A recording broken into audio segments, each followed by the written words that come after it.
there have been signals from the White House. Right. Well, I mean, who knows? I think obviously I'll speak to those issues. But I think the reality is that it's been a year.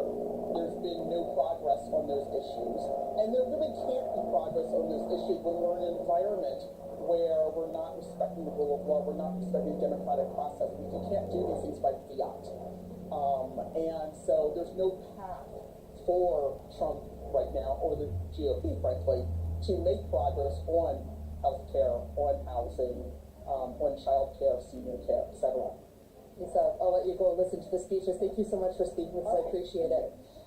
So, as I said, earlier there were a couple of events throughout the city. Even as we were coming here to this event, we were passing a bunch of people who were protesting about the Epstein files just a couple of blocks back. So there are sort of staged protests throughout the area. There are at least 24 Democratic lawmakers who have skipped the event inside and have chosen to be out here in the cold or at other events around D.C. today. Yeah, and a quick follow-up. How would you describe the mood, the energy there right now? I mean, this is a city that's no stranger to protests. There's a lot of people who come who are very civically engaged. There's quite a bit of anger here. Quite a lot of older folks as well who have come out here with signs talking about their history of protest or activism, people going back many years, Carter even. So it's been interesting to hear from people about what they're feeling that in this moment in history, why it was important for them to be here, because they're saying they can't really remember an administration like this or a State of the Union like this where so many people peeled away and chose not to be, as Lisa said, inside the chamber, listening actively to what the president was saying. Carter, that was a long time ago, 50 years ago. So yeah, that is quite a diverse crowd when it comes to ages. Katie Nicholson live at the U.S. National Mall in Washington. Thank you. Now we have a panel standing by to share their analysis through the night. Matthew Bartlett is a Republican strategist and a former Trump appointee to the State Department. Joel Rubin is a Democratic strategist and a former Deputy Assistant Secretary of State in the Obama administration, also the author of the briefing book on Substack, and they'll both be with us through tonight's coverage, including after the speech. I want to start, first of all, by thanking both of you for doing this, but also asking both of you about your expectations for tonight. Matthew, beginning with you. Well, a pleasure to join you. I'm from New Hampshire, so I know Canada is our good neighbors to the north, and while our governments may have some disputes, certainly our people continue on our wonderful friendship. Yeah, we are a house divided, a country divided, and now 1 year in, it seems as if everything has changed but the economy.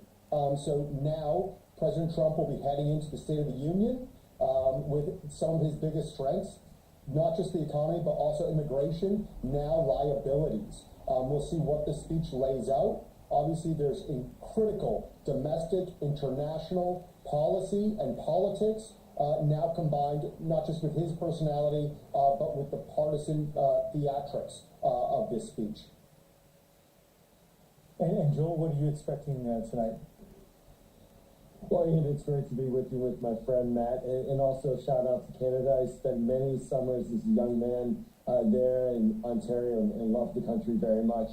I honestly expect tonight to reflect what we've seen over the last year, which is high costs, lots of corruption, and tons of chaos. And it's going to be a very costly speech to the American people because the president, for example, is going to say that he's going to continue to tax us, even though the Supreme Court ruled his tariffs as illegal.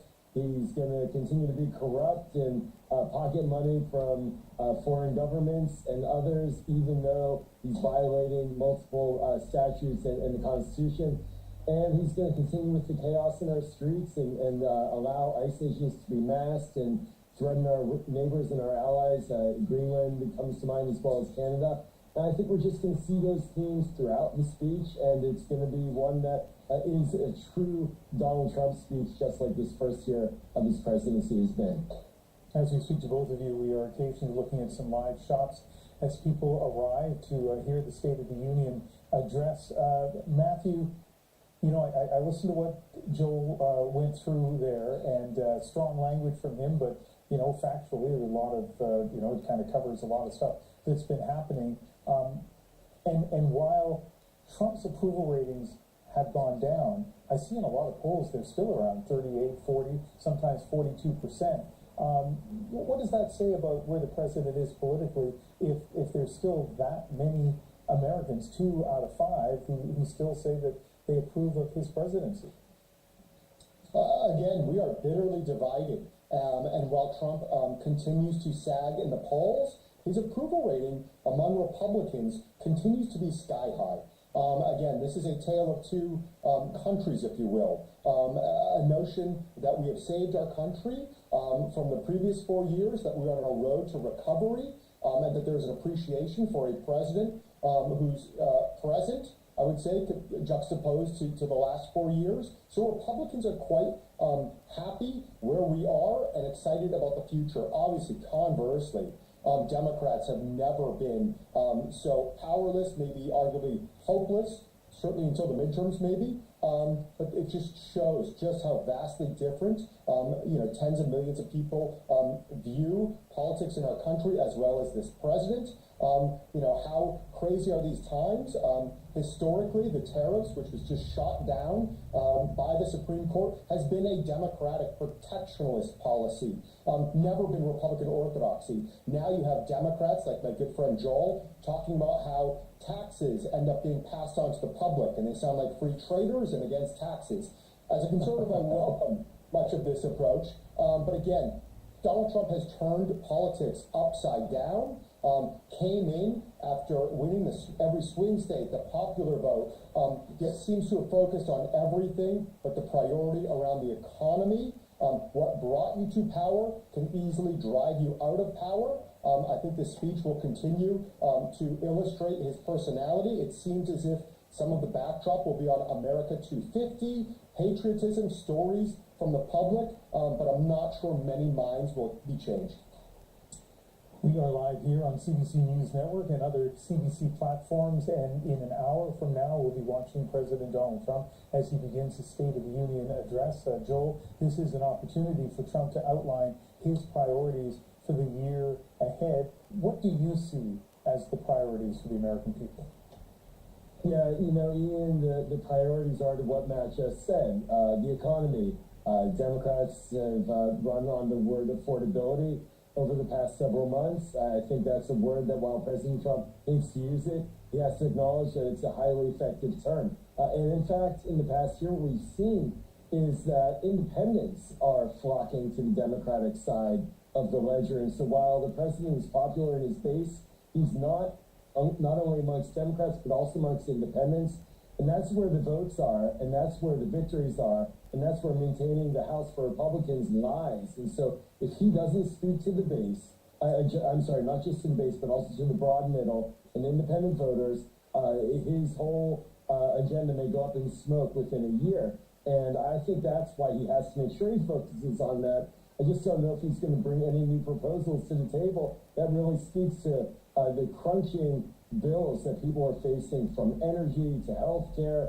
We saw record high firings last year. We've seen costs spike due to the tariffs. And so he has to explain how he has an economic policy just days after the core of his economic policy was thrown out by the Supreme Court. Yeah, and Matthew, let's pick up on that. I don't know if the average American cares or even knows a lot about tariffs, but I'll tell you, in Canada, everybody does. It has upended many sectors of our economy, hurt a lot of companies, and our government, federal government, is kind of rethinking trade with not just the United States, but other countries around the world. And then you have the Supreme Court of the United States with its rebuke to Trump on tariffs, and then he doubles down right after that, saying he's going to use a different law to impose new tariffs, 10%, maybe 15%. Do you think he's going to talk tariffs tonight? And does it even matter, as he speaks primarily to a domestic audience?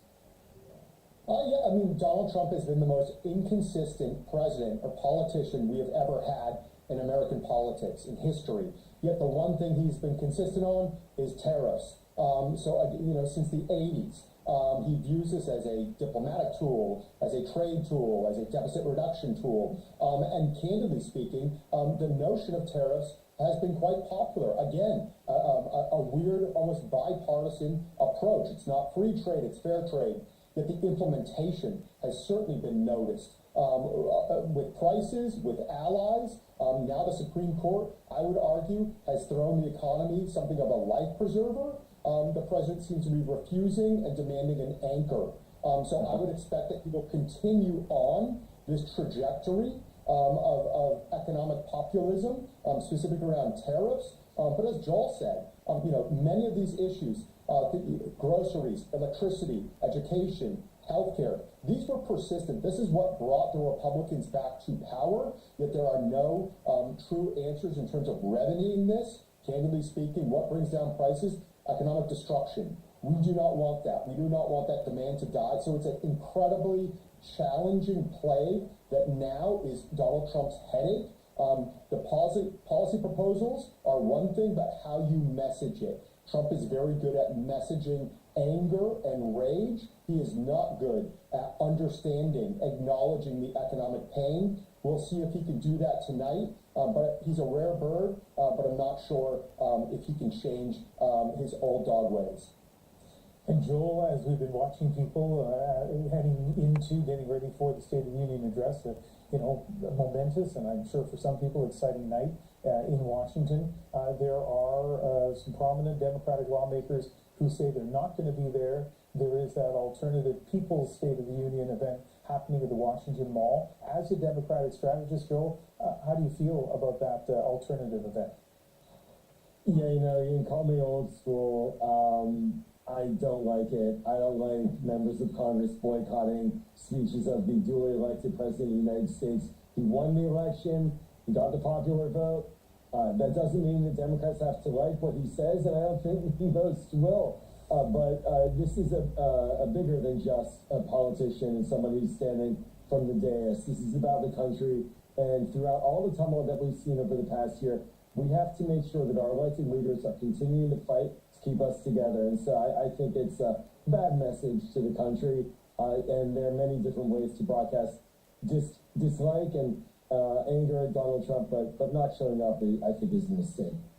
I love the fact that both of you have signaled to our audience that, first of all, you know what you're talking about when you analyze what's happening. Secondly, you're not just blindly partisan. You're saying some things that, maybe you might not expect a Republican and Democrat to say, which is great.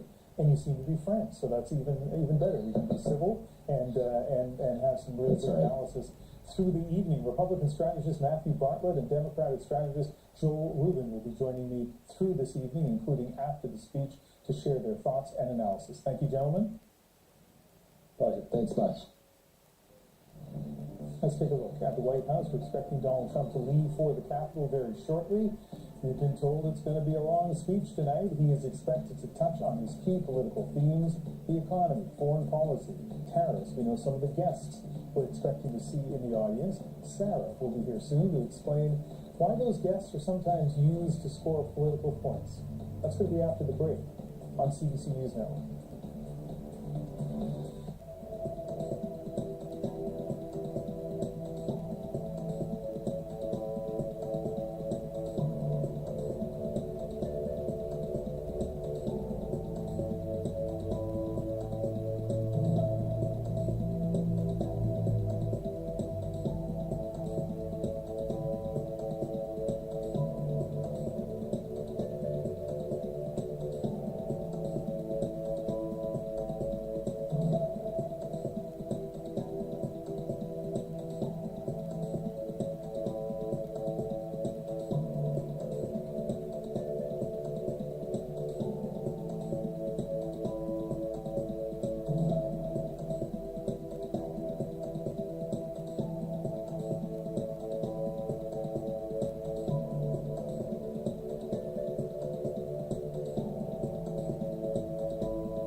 President Donald Trump set to give his State of the Union address.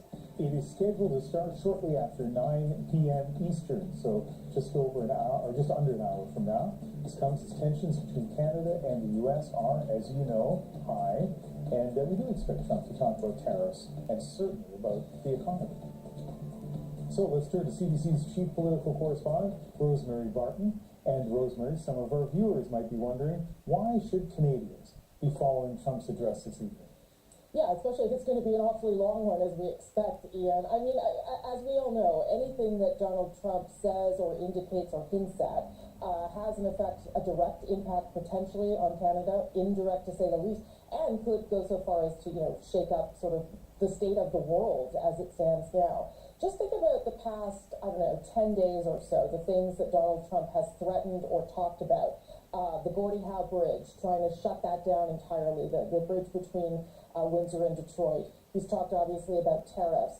He went after Canada for not allowing Gulf Street planes to be allowed into Canada. And of course, he criticized the Prime Minister after he made that speech in Davos, where he talked about the New World Order being upended and pointed to unreliable trading partners like the United States. That was the first time that President Trump called the Prime Minister governor. So there are a myriad of ways that this speech could go, but all of them are things that this country and this government will have to pay attention to. Like with other presidents, with previous presidents, the Canadian government would feel fairly confident that there wouldn't be a huge surprise during his State of the Union address. Conversely, I assume that you tell me that the Canadian government is probably watching this very closely, not really sure what to expect. Yeah, I'm not saying very much today either, Ian, in terms of what they are expecting. A couple of things. First of all, they will expect, of course, trade to come up, particularly given the president's reaction to that Supreme Court decision on Friday. And even though that 15% global tariff that Donald Trump is threatening has not a huge impact on Canada, it's really the sectoral tariffs that affect Canada the most. They will be watching to see if he hints at what his tariff approach will be going forward, because as you know, he's got a couple other mechanisms to put in place, broad-ranging tariffs, and will Canada get caught up in any of those?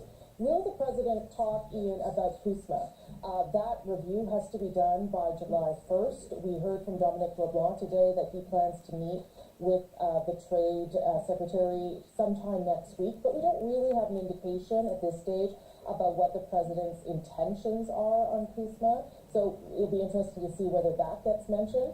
I think also to watch for any of his language around Mexico, because Canada has started to sort of rebuild that relationship.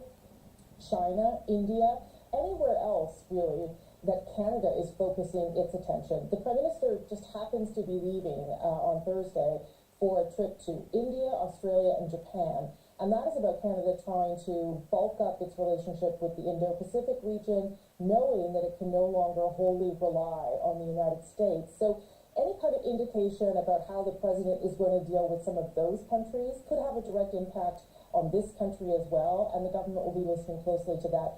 And then, finally, I think, Ian, they'll just be listening to see if he takes any shots at Canada, whether it be the 51st state, the governor comment, whether it be a cheap shot about hockey. All those things are something to note, because it shows that this continues to be an ongoing source of irritation for the president. And given that we've got so much riding on that CUSMA review, all those things will be noted. Whether or not anyone in the Canadian government will react to them or respond to them, I think is another question, because right now the strategy seems to be, let's slow roll this. The government knows that Donald Trump's polling numbers are bad. They know that Americans don't like tariffs. They know that the economy is not going well and that the midterms are coming. So all of those factors allow the Canadian government to sort of just try and wait some of this out. It was a better show when we have the political analysis of Rosemary Barton. Thank you very much. Thanks again for sharing.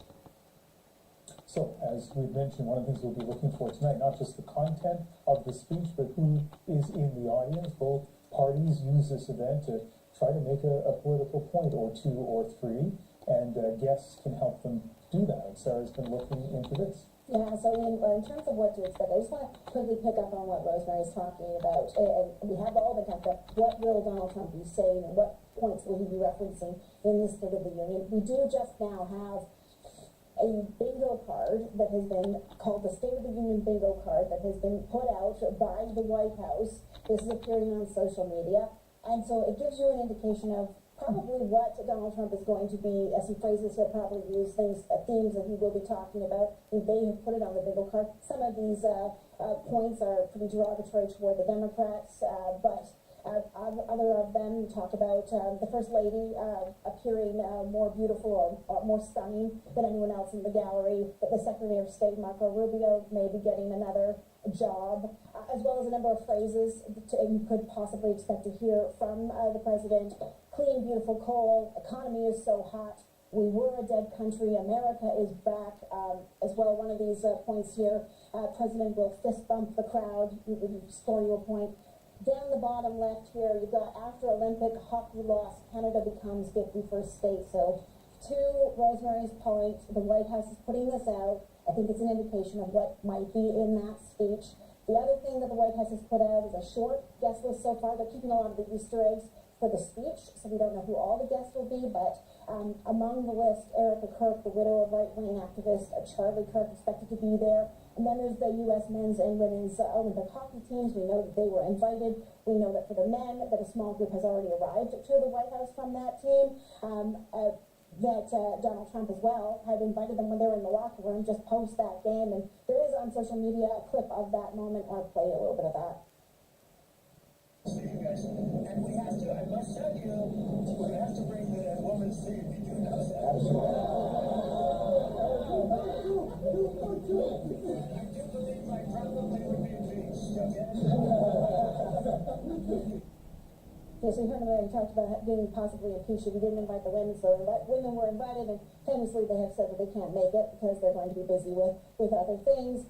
The Democrats also bring in guests as well to make their own political statements. Among them, we're expecting to see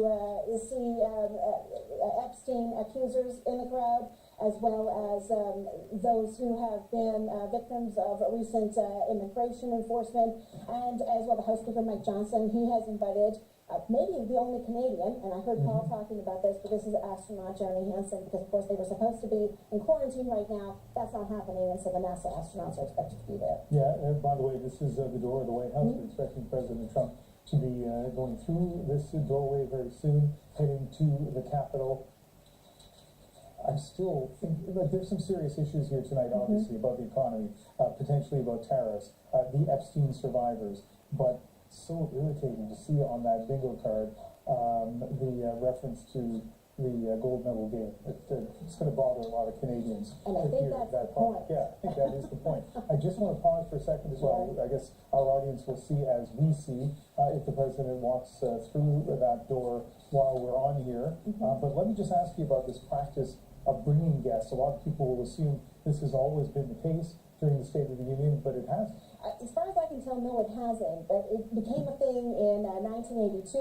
Reagan was the president, and he used the State of the Union to highlight an American hero. He wanted to talk about hero, and so Lenny Stepnick, who was a government worker at the time, he was a young man, had jumped in a river to save a woman who was potentially going to drown, and was then invited to the State of the Union and sat next to the First Lady, and was highlighted in the speech as an example of heroism. And since then, it has become a practice for presidents to invite sometimes average...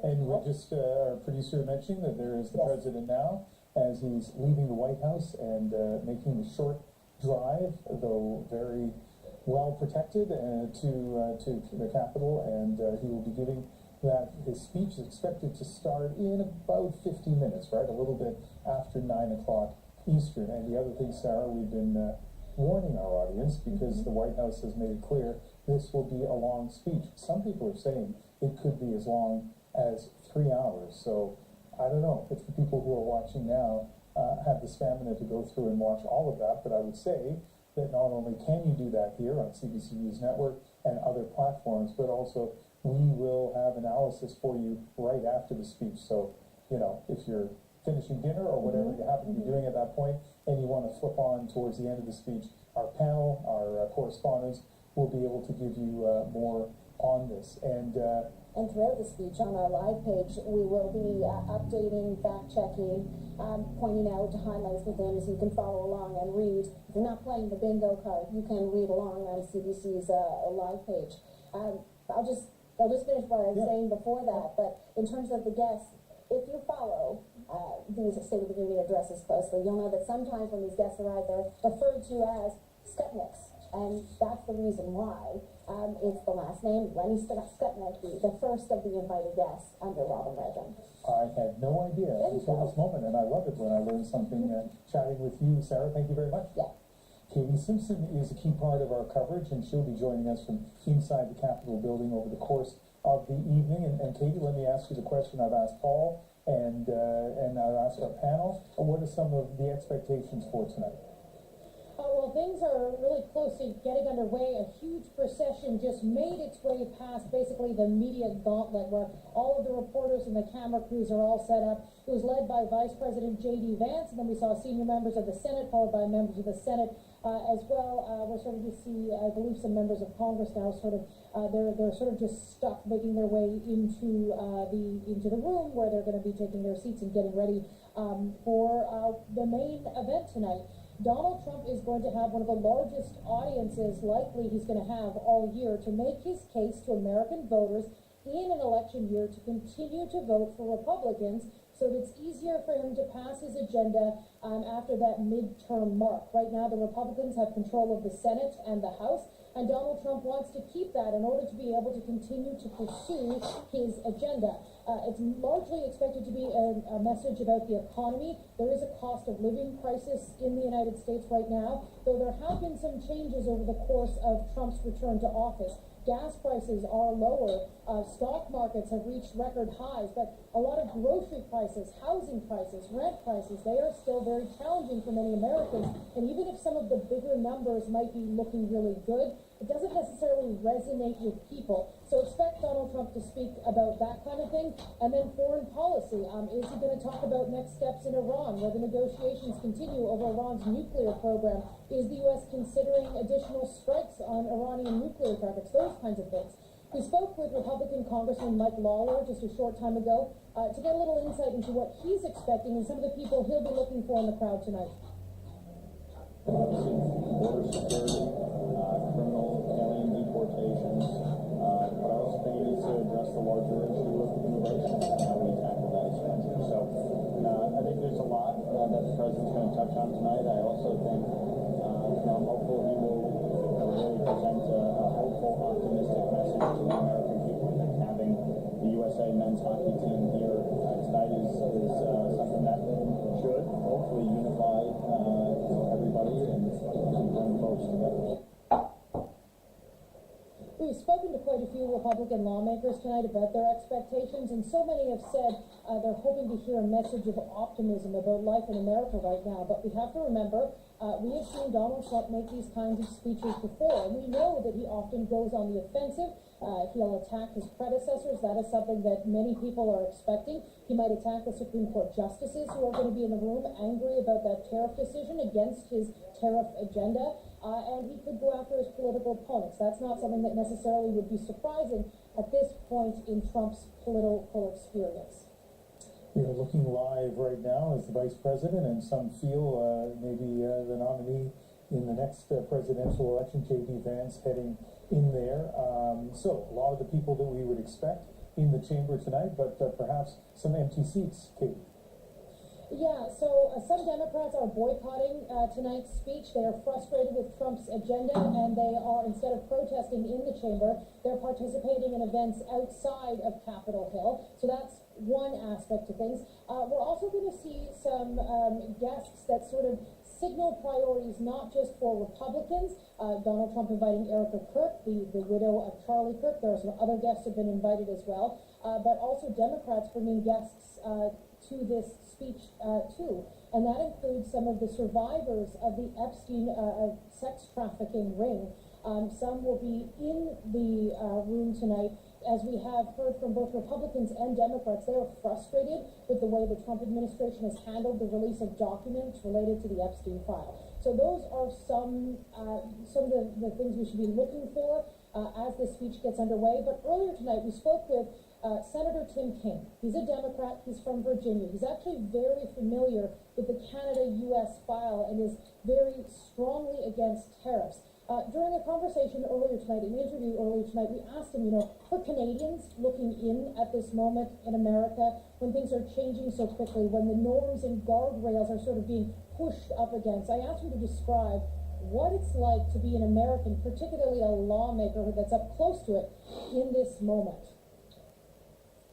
It's been very tough, but here's the way I look at it. This is the 250th year celebration of American democracy, and we are testing every check and balance that the framers put in place, knowing that there would be the dangers of an executive trying to overreach. We're testing them all. Courts, Congress, states, elections, activism, the press. We're testing all of them. And look, we're suffering some damage, but I believe we're going to come out maybe a little bit sadder but wiser, maybe a little bit bruised, but having revitalized our connection to the democracy and brought in a whole new generation of leaders who are going to help us define what democracy looks like going forward. So, Ian, for much of the night so far, myself and my colleague Sylvia, our wonderful producer here, we sort of have been standing up against some stanchions where you can sort of be close to all the people who are coming and going. We saw key members of the Trump administration, Pam Bondi, who is the Attorney General. We saw Marco Rubio, who is the Secretary of State, Pete Hegseth, who is the Secretary of Defense, Howard Lutnick, who is the Secretary of Commerce. I asked them all questions related to their fields, whether there's anything new to talk about the U.S. plans in Iran, whether there are any more plans to release more Epstein files, whether Pam Bondi had anything to say about the Epstein files. Howard Lutnick, when are talks getting back on with Canada? And every single person walked by and didn't stop this time, but maybe, Ian, maybe they will stop on the way out. They clearly don't know who you are. We'll have to make sure that they understand that as they walk out. But Tim Kaine stopped, and I wonder, you presumably, I don't know if you know him, but I mean, presumably you identified yourself, hey, I'm here with Canadian television, and I assume, and especially from the content of what he said, he wanted to get a message out to Canadians. Was that the sense you had? Yeah, so Tim Kaine has been on a number of our programs at CBC because he's been such a loud voice when it comes to the tariff agenda, because so many of the businesses that he deals with and works with in Virginia, or represents, the taxpayer he represents, a lot of their industries have been hit particularly hard by the Canada-U.S. tariffs, particularly before they were struck down by the U.S. Supreme Court. He was very concerned, particularly with producers of aluminum, with producers of cans and those kinds of things, holding a number of news conferences at Capitol Hill on the lawn, bringing some of these business owners that are in a really difficult position to talk with the media, largely the Canadian media. And so he has been viewed by Canadian officials in Washington as an ally, as a strong voice when it comes to tariffs. Him and Amy Klobuchar, who's a Democratic senator from Minnesota, she's also been a very strong anti-tariff voice who's deeply familiar with the Canada-U.S. relationship. So there are some of those allies on Capitol Hill right now. It's not to Canada's advantage necessarily that they're Democrats, because Democrats do not hold the majority of power right now. They're acting as sort of a check on President Donald Trump's power, and there have been some votes that have been successful against tariffs. But overall, until that Supreme Court ruling last week, there hadn't necessarily been a lot of successful ways to sort of counter those tariffs until really the court stepped in. Katie, I want to stick with you for a few more minutes as we look live at Capitol, as people get ready to be seated and greeting each other. And we're about a half an hour away, maybe a little less than half an hour away, from Donald Trump beginning his State of the Union address. We're live here on CBC News Network and many other CBC platforms. We will bring you his speech in its entirety. We'll have analysis of that speech after. Katie, I just think it's really interesting to be standing where you're standing as all of those people went by you, and I wonder, for those of us who will never have that opportunity, what more can you tell us about what it's like to be there on a night like this?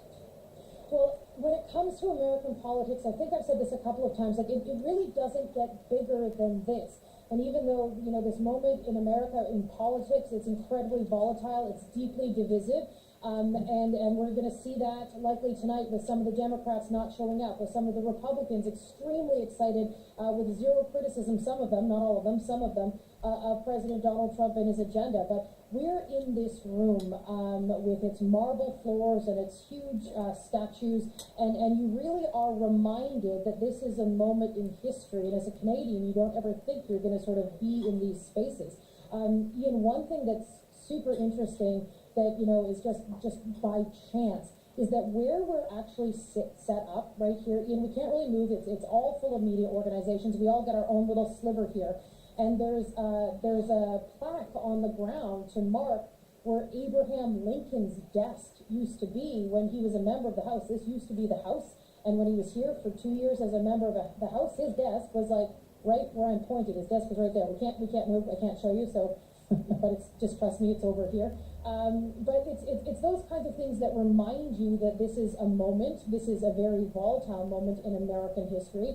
Particularly with the changes that we've seen with President Donald Trump, the way that he is testing the guardrails of democracy, of the courts, of executive power, those kinds of things. And tonight in this speech, we could very well hear his sort of positions on that again, and you know, his agenda and what he wants to do to reshape America in his vision. Given that he was given a mandate by American voters, more than 77 million people did vote for him. So again, Donald Trump is going to try to make his best case to Americans.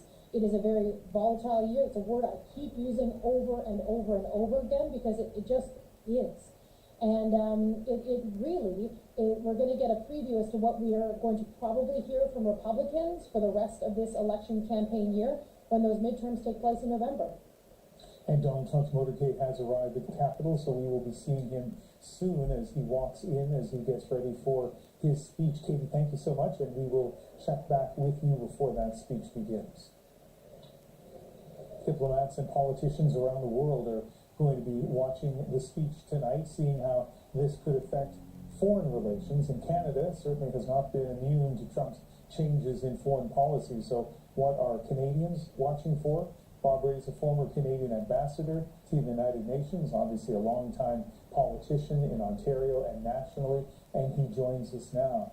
As a former ambassador, what are you watching for tonight in the State of the Union? Well, I no longer see the world only through my former ambassador, Lindsay, and it's going to be a performance. This is not actually the State of the Union address.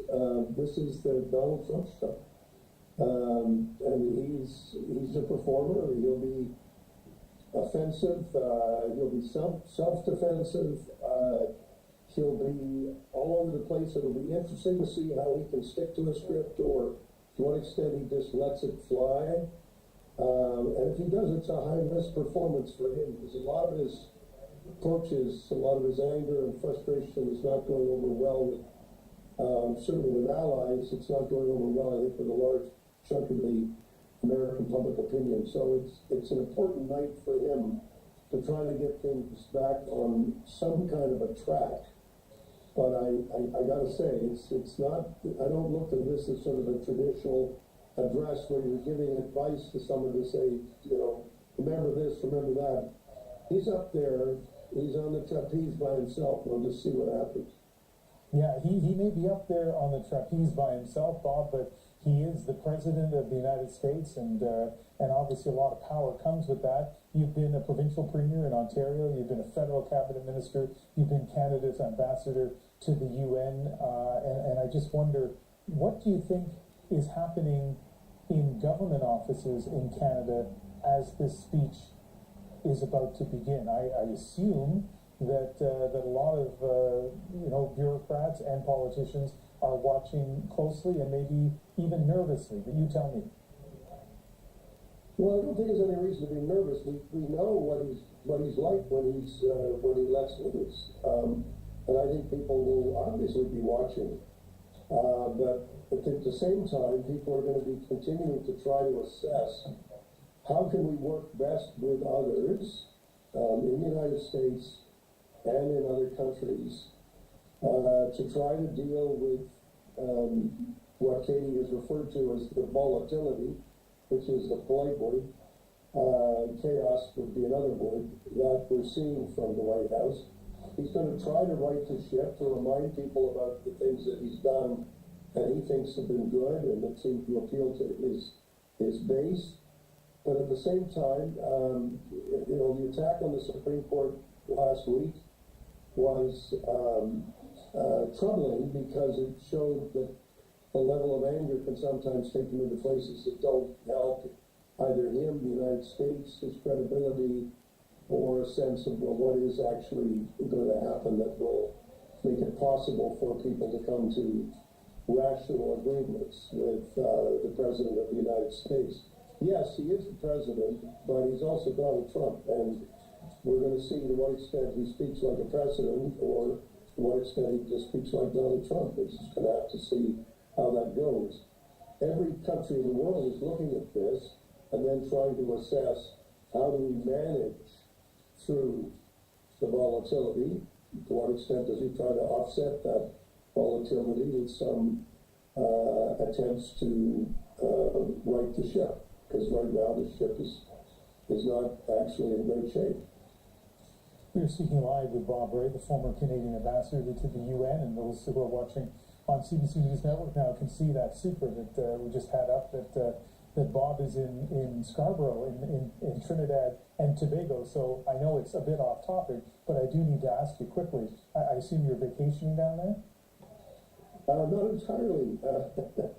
He and I was giving 2 speeches last week in Trinidad and to the Caribbean Canadian Institute as well as to the Canada Trinidad Chamber of Commerce. So it was a good chance for me to engage with the Caribbean, part of the world that I dealt with a lot in the UN. And yes, I'm sorry, Canadians, I have taken a couple of days off in Tobago, which has been a wonderful experience. I think it's part of the world, Ian, that you may know something about. So it's great to be able to join people from here.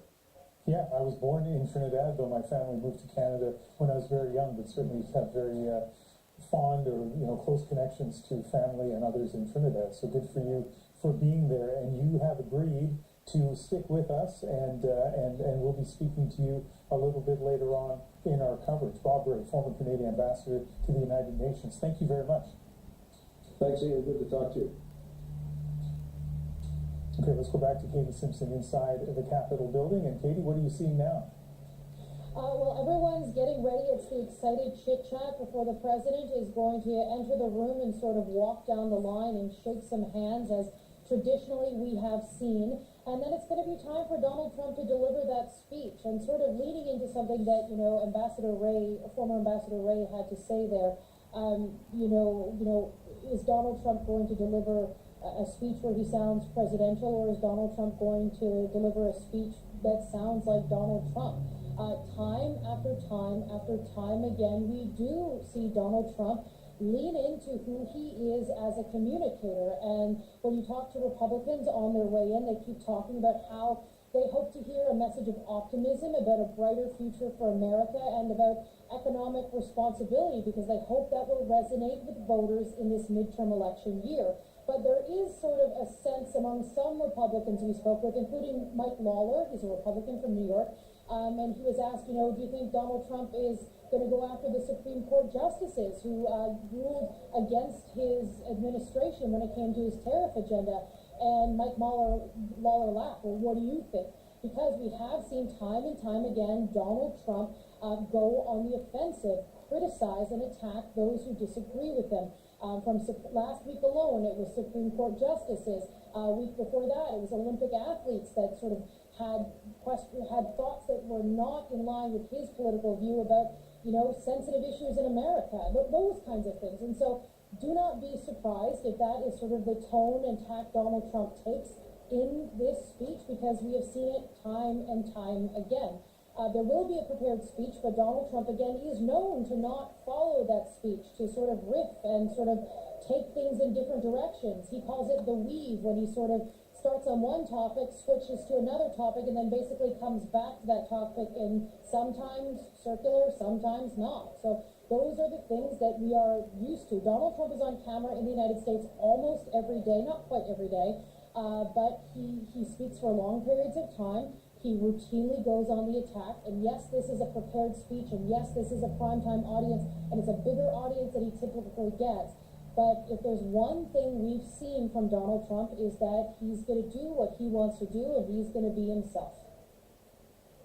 Edie Simpson, thank you so much, and we'll continue to check back with you. Remember, Sarah mentioned this bingo card that the White House has put out, which kind of is a whimsical idea, but when you look at the things on here, I guess the idea is you know which of these things actually happened during the speech, and some are quotes that I guess we can expect from Trump, like clean, beautiful coal mentioned. But for example, one of the squares is after Olympic hockey loss, Canada becomes 51st state, something that the White House may think is a whimsical reference, but I'm pretty sure those of you here in Canada don't find it whimsical at all, and kind of irritating, so brace yourself for that. Let's welcome back our panel, Matthew Bartlett, a Republican strategist, Joel Rubin, a Democratic strategist. Joel, let's start with you this time, and you can overlap with some of the stuff you were talking about before, but as we now are within 15 minutes maybe of the beginning of the speech, what are your thoughts?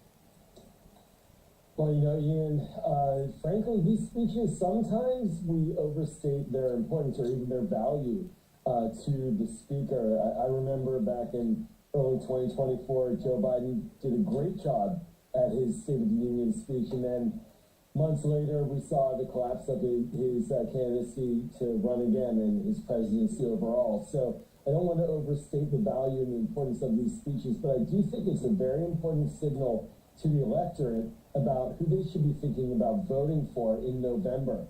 And right now, Republicans are in a panic. There's some numbers out that roughly 90% of all the key elections this past calendar year were won by Democrats. The Democrats flipped 26 state Senate seats, and Republicans flipped none. That in many red districts, Democrats are now winning across the country. And so for the president, it can be about him, and he can make it about his agenda and his talking points and all. But for those members of Congress sitting there, they are not just sitting there, they are sitting in the hot seat, and I'm sure they're hoping that he cares a little bit about their future as well. And as we hear your analysis, Joel, we're looking live at the Capitol, and we're watching the U.S. Supreme Court justices walking in. A little bit of a smile now as they are in the front row, as is the custom, but very somber when they walked in. And of course, after their decision overturning Trump's tariffs just a few days ago, and Trump, by Canadian standards anyway, savagely attacking the Supreme Court justices and suggesting that some of them, the Trump nominees who did not agree with his view on tariffs, he had some really disrespectful comments about that. One wonders if the Supreme Court justices are bracing themselves for what might be in the State of the Union address today. Matthew Bartlett, Republican strategist, let me go to you next, and let me pick up on something Joel said, and that is, do we, the big we, the media, but others as well, do we overstate the impact of State of the Union addresses? Well, it certainly seems in recent years, the speech, regardless of president, is forgotten by Wednesday morning. Of course, this could be different. We are getting excerpts now, some expectations. It seems as if the president will again be using this America 250, the 250th anniversary of our country, as a theme throughout his speech, shining a light on our history, on our future, on stories from some of the guests. It seems as if there is also some policy prescriptions on the economy. Joel will be happy to hear housing, prescription drug prices. It seems as if this will be addressed. We will see if it translates into legislation. But Ian, as you said, there's also going to be some theatrics, some optics here.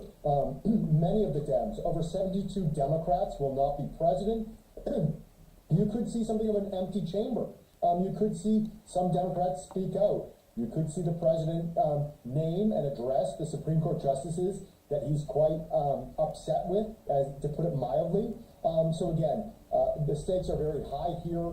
This is one of those times where the president will get significant attention, will, as Joel said, kind of give marching orders to the Republican Party throughout the course of the year as we drive deep into the midterms.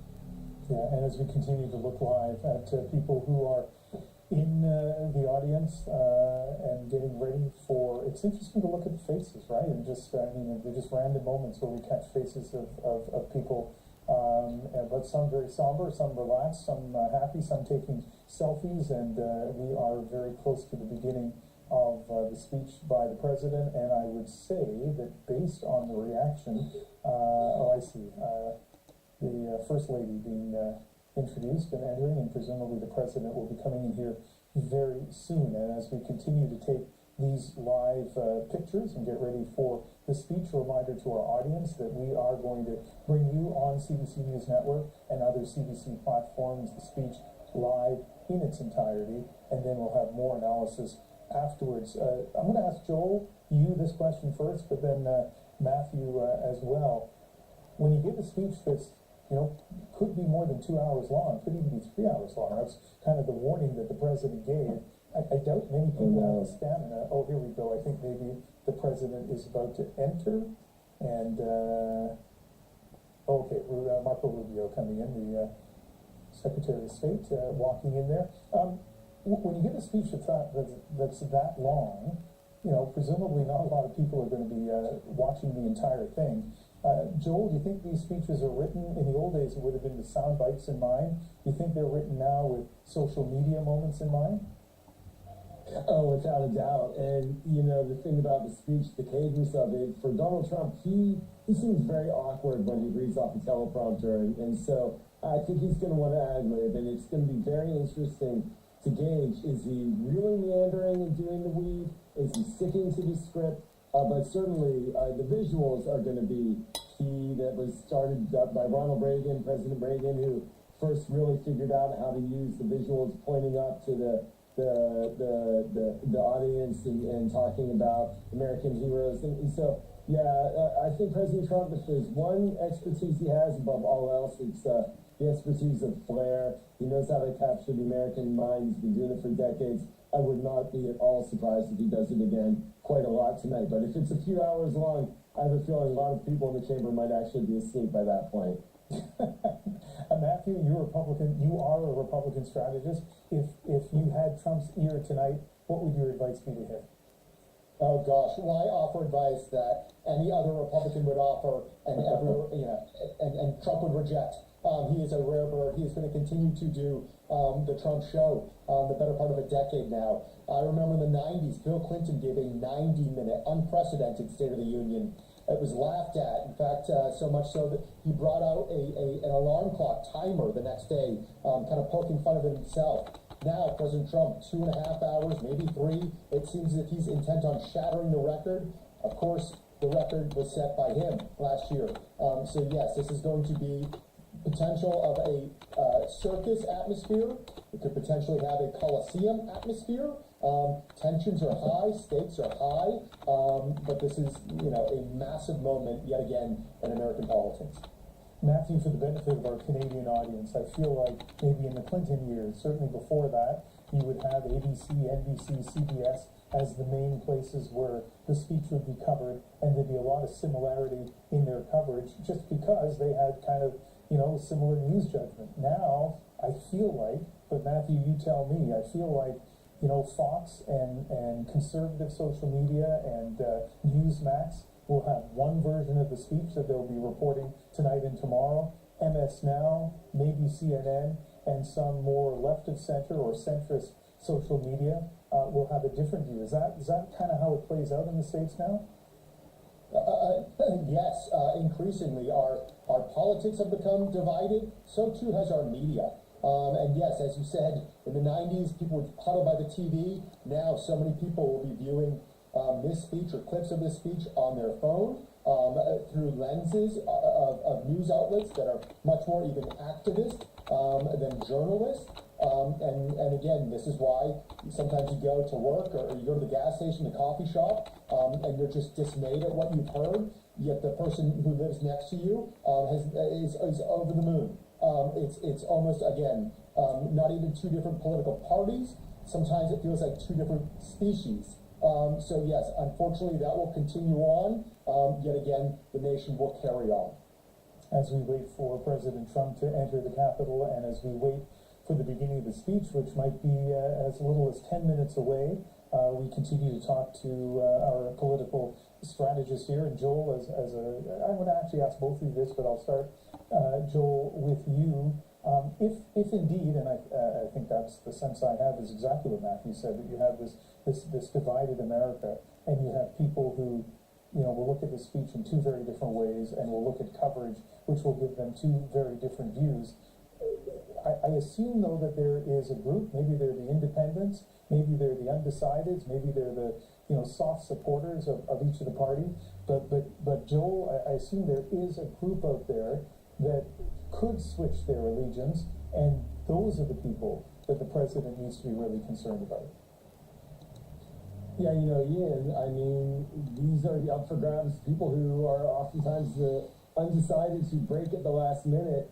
And so in many ways, this clearly is going to be focusing on red meat issues for the base, but of course laying the groundwork for getting to the independents. But I don't think we're going to see these independents changing their minds or making up their minds until much later, towards the end of the year, towards the elections themselves. But, to Matt's point, right, like we are in a really diffuse media ecosystem right now. And I don't want to sugarcoat it. People are seeing different things of the same stuff, right? Like it's watching a football game and seeing plays happen and only focusing on one part of it and not the other, and not seeing what happened between the two. And it's creating a disconnect in our politics. What dismays me tonight, I want to go back to this question you had earlier about Democrats not being in the chamber, is that this is a moment of visual unity, potentially, and we're not taking it. And I fear that our politics are getting disconnected. Members instead are going to streaming audiences to speak just to a very narrow niche. And so for the undecideds, the independents, my big fear is that they tune out, that they don't get engaged in politics, that they don't show up at the polls. And then people wonder, well, why did we elect someone like Donald Trump who's 35, 40% popular? It's because people stayed at home. And that's not how a healthy democracy should function. Yeah, and I do think this point about a divided America, divided media, two different echo chambers is a really important one, because I think particularly for Canadians, it helps us understand how some of the things that a lot of people here feel are so clearly, important political issues may not be as important depending on which of those echo chambers you're in the United States. Matthew and Joel, again, so appreciate having you here this evening. Stand by. We're going to come back to you, but I want to go to our reporter, Katie Simpson, inside the Capitol building. And Katie, we're learning more about what we can expect from the president tonight. Yeah, the White House just shared some excerpts, and I'm going to be quiet right now because any minute now we are expecting the president to sort of step in, and so I'm going to be quiet from where I am, and I think it's about to happen. Ian, you probably want to listen. Okay. Yeah, let's listen.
on CBC News Network and other CBC platforms as we get ready to listen to President Donald Trump's State of the Union address. We will continue to watch these pictures live as he walks in the building. Interesting to see, obviously, the people closest to him here. Happy to get selfies, happy to shake his hand and spend a few moments with him. It's going to take him a while at this rate to get to where he gives the speech. Also curious to see what the reaction will be if we see it from this angle of going by some of his political opponents and the Supreme Court justices, right? Who he was very critical of just a few days ago, and they are in the front row.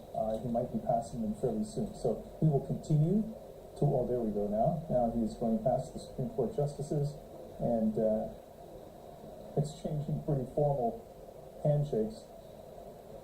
Yeah, interesting to read this reaction. As we watch this, let's go to our correspondent, Katie Simpson, and perhaps you can tell us a little bit more about what we know about tonight's speech. Yeah, Ian, just before Donald Trump started walking into the room, we got some excerpts from the White House. And essentially, we're going to hear Donald Trump sort of lean into the founding of America at its 250th birthday, which is being marked and celebrated this year. He's going to talk about his America First agenda. That is something that is coming up in these excerpts. And he's talking a lot about the economy. One says, moving forward, factories, jobs, investment, and trillions of dollars will continue pouring into the United States of America because we finally have a president who puts America first. What's a big part of his America First agenda? From his perspective, it's tariffs. And again, you saw him, shaking hands, exchanging very brief pleasantries with the members of the U.S. Supreme Court, who, of course, the court just handed a stunning blow to President Donald Trump by rejecting his tariff agenda, saying that he overstepped his powers and that he didn't actually have the authority to impose those kinds of tariffs. And so we can't expect tariffs to come up this evening. And Donald Trump talking about other key sort of issues that are important to him and his base. Talking about affordability. He's going to be talking about immigration. He has aggressively defended his immigration agenda, targeting people who are illegally in the country. But of course, we've seen more than just that in Minneapolis and what's gone on since there was a surge in immigration enforcement operations in that city and in Minneapolis as a state, and concerns around that. Donald Trump is also going to be talking about keeping communities safe, talking about putting dangerous repeat offenders behind bars. Those kinds of things are going to come up. And then he's going to give a nod to his foreign relations agenda, restoring American security and dominance in the Western Hemisphere. Members of Congress have the And I'm going to be quiet because I think this is going to get underway, Ian. President of the United States.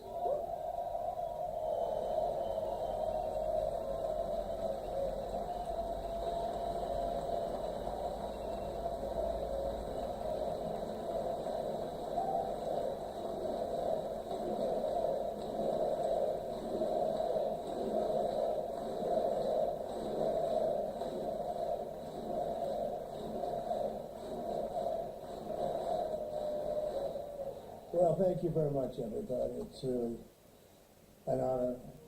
Speaker Johnson, Vice President Vance, First Lady of the United States.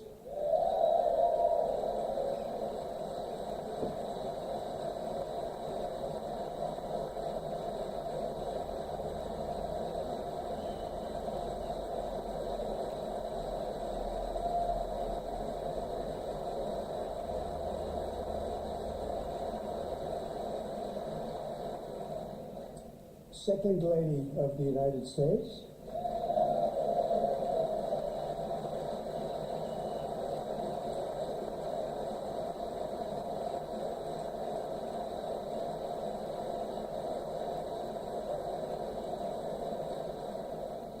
Members of Congress and my fellow Americans, our nation is back, bigger, better, richer, and stronger than ever before.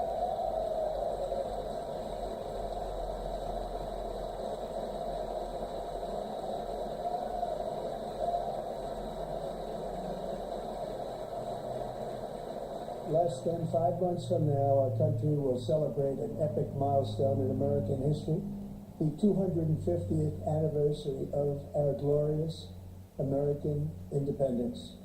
This July 4th, we will mark 2.5 centuries of liberty and triumph, progress and freedom in the most incredible and exceptional nation ever to exist on the face of the earth. And you've seen nothing yet. We're going to do better and better and better. This is the golden age of America.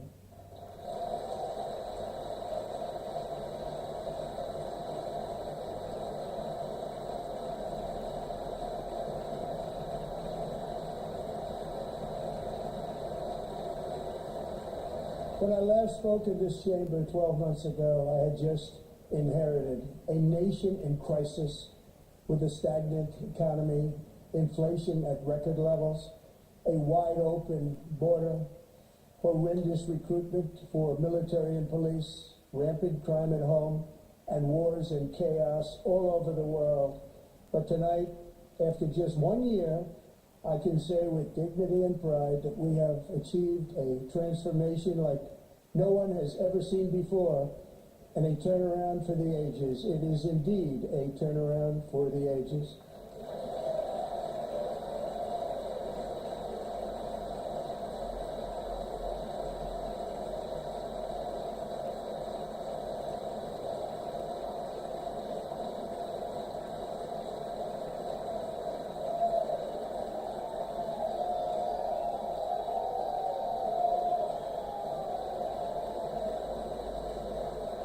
And we will never go back to where we were just a very short time ago. We're not going back.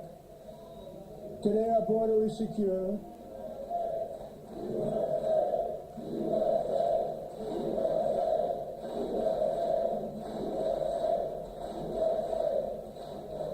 Thank you. Today our border is secure. Our spirit is restored. Inflation is plummeting. Incomes are rising fast. The roaring economy is roaring like never before, and our enemies are scared, our military and police are stacked, and America is respected again, perhaps like never before.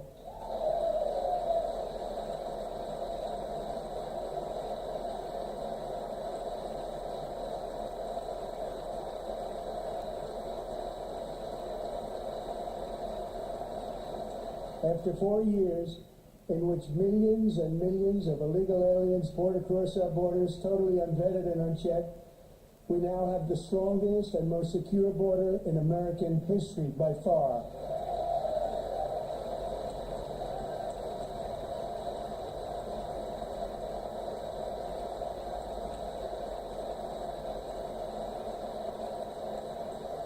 In the past 9 months, 0 illegal aliens have been admitted to the United States.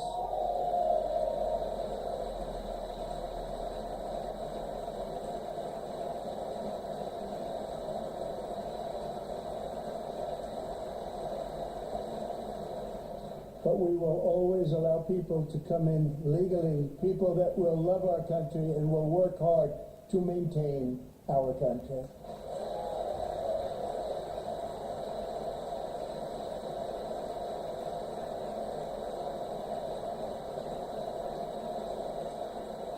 The flow of deadly fentanyl across our border is down by a record 56% in 1 year.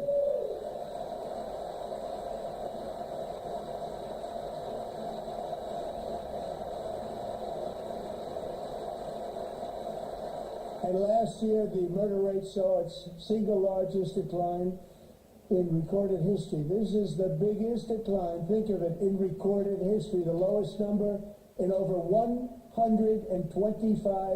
years. Year 1900, in fact, substantially before my wonderful father, I had a wonderful father, Fred, before he was born, substantially before he was born. That's a long time ago. He wouldn't like me to say that, but that's a long time ago. The Biden administration and its allies in Congress gave us the worst inflation in the history of our country. But in 12 months, my administration has driven core inflation down to the lowest level in more than 5 years. And in the last 3 months of 2025, it was down to 1.7%.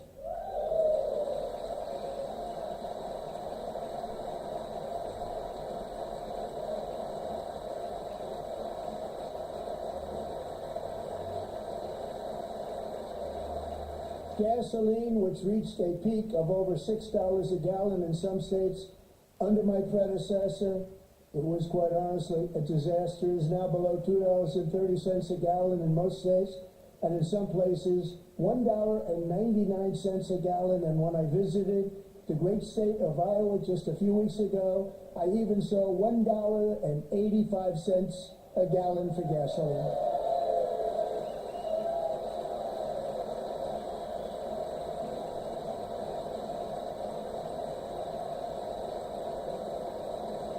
Mortgage rates are the lowest in 4 years and falling fast, and the annual cost of a typical new mortgage is down almost $5,000 just since I took office. 1 year.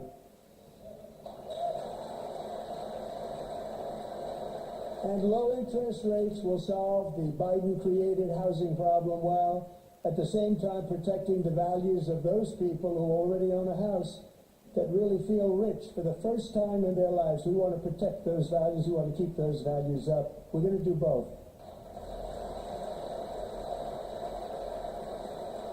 And we are going to keep it that way. The stock market has set 53 all-time record highs since the election. Think of that. 1 year. Boosting pensions, 401ks, and retirement accounts for the millions and millions of Americans are all gaining. Everybody's up, way up. In 4 long years, the last administration got less than $1 trillion in new investment in the United States. And when I say less, substantially less. In 12 months, I secured commitments for more than $18 trillion pouring in from all over the globe.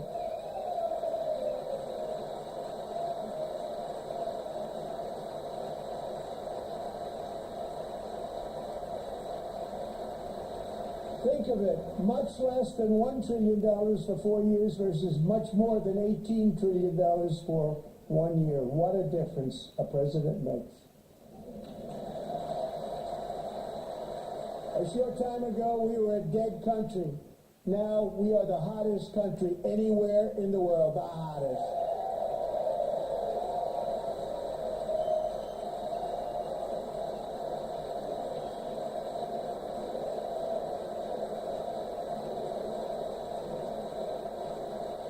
As thousands of new businesses are forming and factories, plants, and laboratories are being built, we have added 70,000 new construction jobs in just a very short period of time. It's getting bigger and bigger and stronger.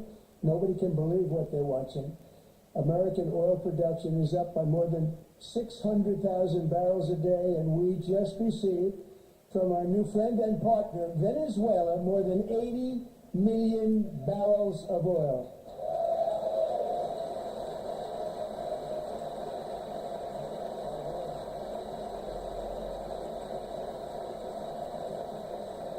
American natural gas production is at an all-time high because I kept my promise to drill, baby, drill.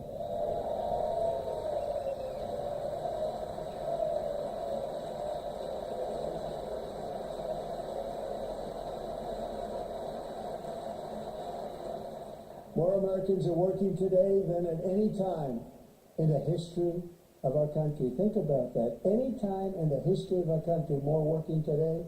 And 100% of all jobs created under my administration have been in the private sector.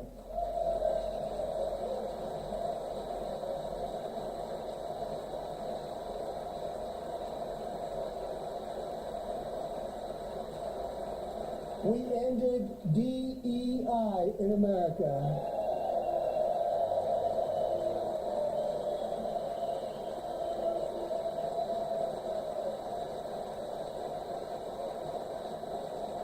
We cut a record number of job-killing regulations, and in 1 year we have lifted 2.4 million Americans, a record, off of food stamps.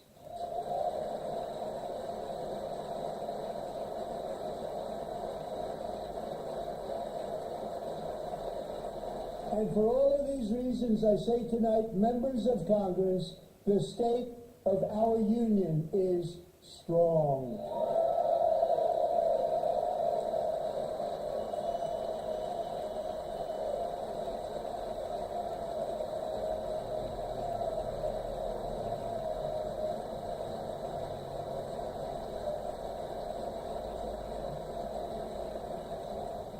Our country is winning again. In fact, we're winning so much that we really don't know what to do about it. People are asking me, please, please, please, Mr. President, we're winning too much. We can't take it anymore. We're not used to winning in our country. Until you came along, we're just always losing, but now we're winning too much. And I say, no, no, no, you're going to win again. You're going to win big. You're going to win bigger than ever. And to prove that point, here with us tonight is a group of winners who just made the entire nation proud. The men's gold medal Olympic hockey team. Come on in.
That's the first time I've ever seen them get up. And actually, not all of them did get up. But they beat a fantastic Canadian team in overtime, as everybody saw, as did the American women who will soon be coming to the White House.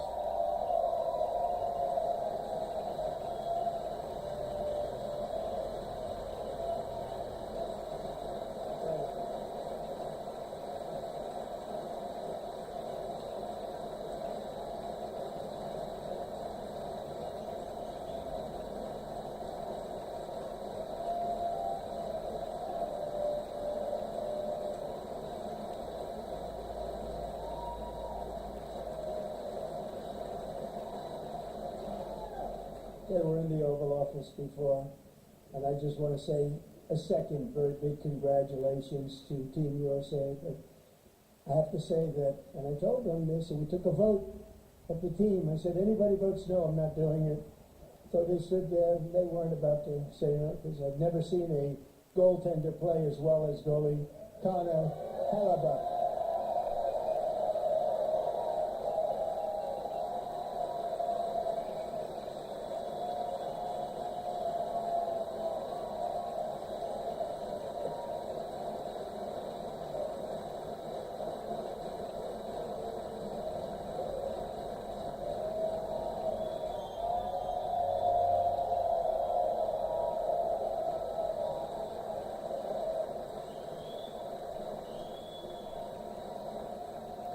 Think of it, 46 shots on goal, and I asked him, one shot, the one where you put your stick in the back and it hit the neck of your stick and bounced off.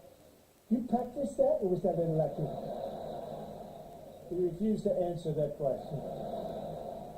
But I just want to tell you that the members of this great hockey squad will be very happy to hear, based on their vote and my vote, and in this case my vote was more important, that I will soon be presenting Connor with our highest civilian honor, which we will be given, and which has been given to many athletes over the years. But when I say many, not too many, like 12. It's called the highest civilian honor in our country, the Presidential Medal of Freedom.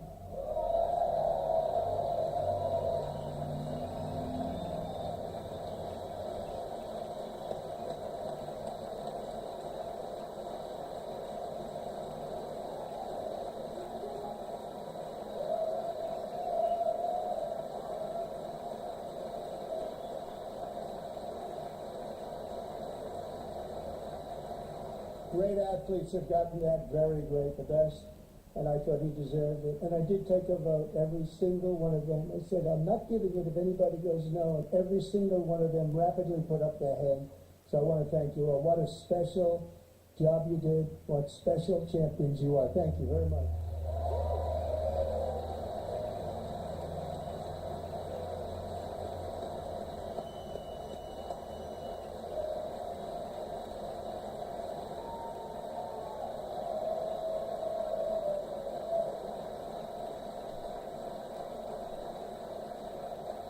I'm also pleased to say that the next time the Olympic torch is lit, it will be here in America for the 2028 Olympics, and it's the summer version right in Los Angeles. We're going to do a good job in Los Angeles.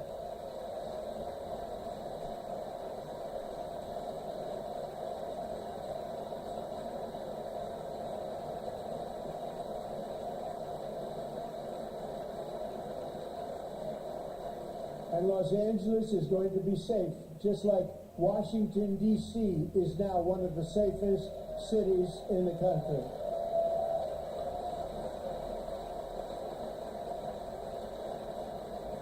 And this year, and I must say I got them both. I got them in the first term, and I was disappointed because I didn't think I'd be the president when this happened. But strange things took place.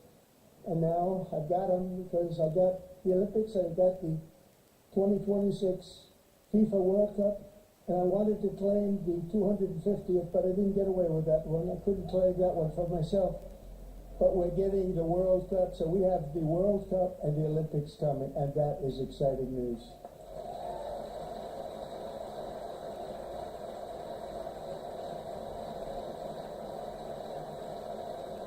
So this will be a year to celebrate our country and the heroes who have kept it free. Men like Buddy Taggart.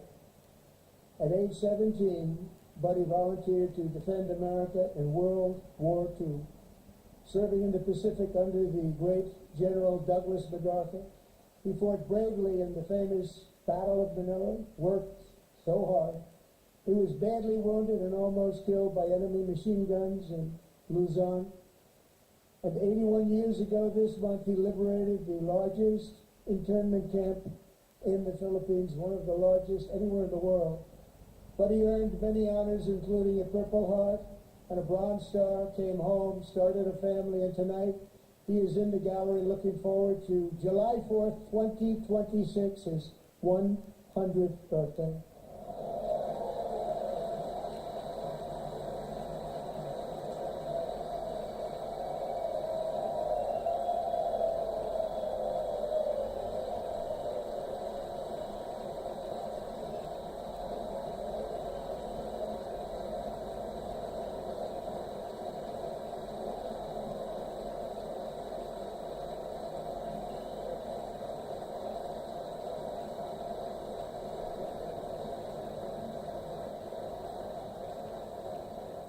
So, Buddy, you're a brave man, and we salute you. Even in times of challenge, setback, and immense heartache, the spirit of 1776 has always shone through very brightly.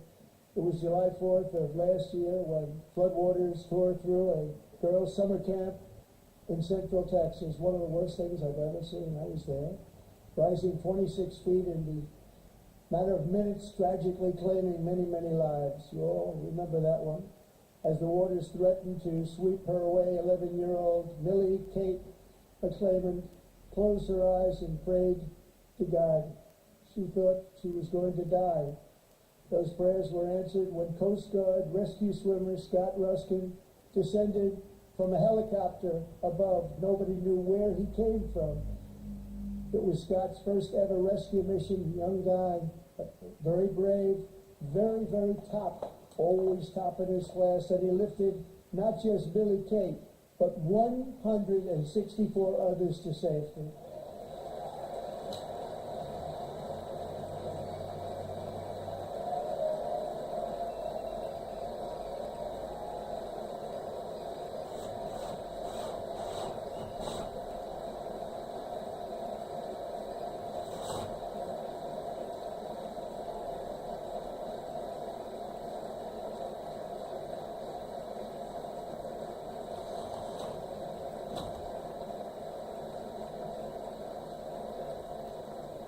People watched Scott from a distance, and they couldn't believe what they were seeing. The winds were blowing, the rain was pouring, everything was going, and that rapid water, nobody had ever seen anything like it. They said, wow, that's something. Tonight, Scott and Millie Kate are here together, reunited for the very first time. Thank you, Scott, Millie Kate.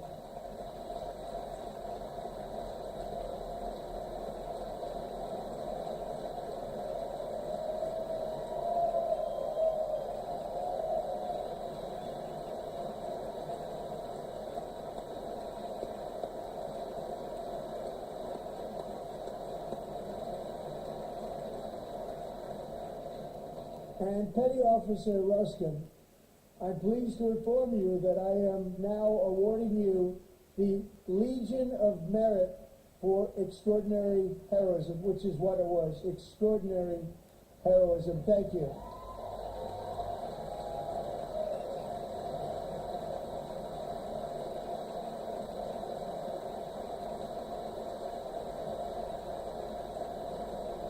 And I'd like to have the military aide to please come down and take care of the service. Military aide, thank you very much. Take care of that very important service. Thank you very much. From 1776 to today, every generation of Americans has stepped forward to defend life, liberty, and the pursuit of happiness. And they're really doing it for the next generation. But now it's our turn. Together we're building a nation where every child has the chance to reach higher and go further. Where government answers to the people, not the powerful, and where the interests of hardworking American citizens are always our first and ultimate concern. That is the debt we owe to the heroes who came before us, and that is the promise we must keep to America for our 250th year. Last year, I urged this Congress to begin the mission by passing the largest tax cuts in American history, and our Republican majorities delivered so beautifully. Thank you, Republicans.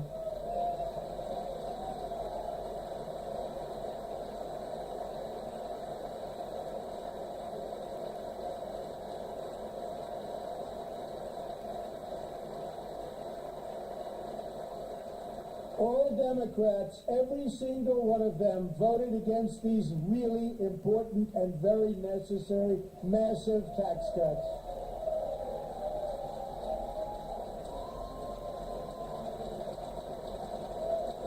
They wanted large-scale tax increases to hurt the people instead.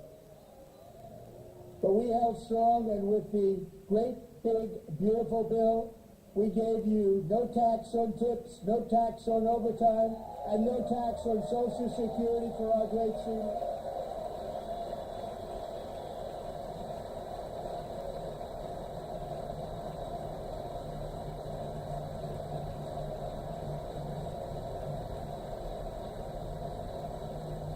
And we also made interest on auto loans tax deductible the first time, but only if the car is made in America.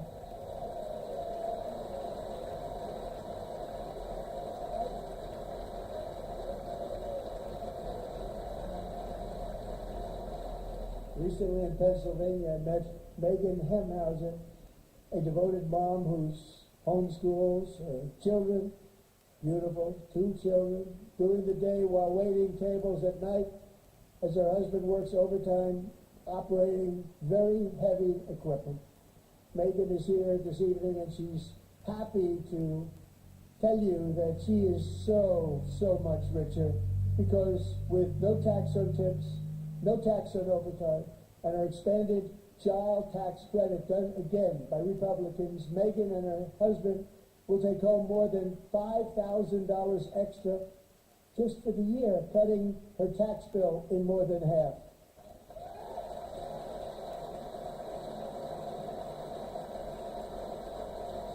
Megan, please stand up. We're fighting for you, Megan.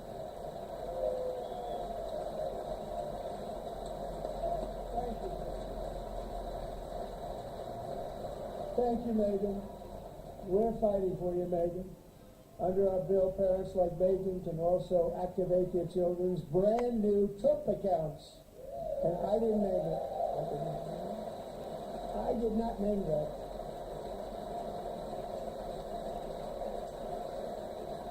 Nobody believes me, but I did not name it. It was named by a very tall man sitting right there in the third row. Nice man, a good man. Tax-free investment accounts for every American child. This is something that's so special, has taken off and gone through the roof. Millions will be pre-funded courtesy of the U.S. Treasury and private individuals like Michael and Susan Dell, who have donated $6,250 million to fund the Trump accounts for 25 million American children. They're great people.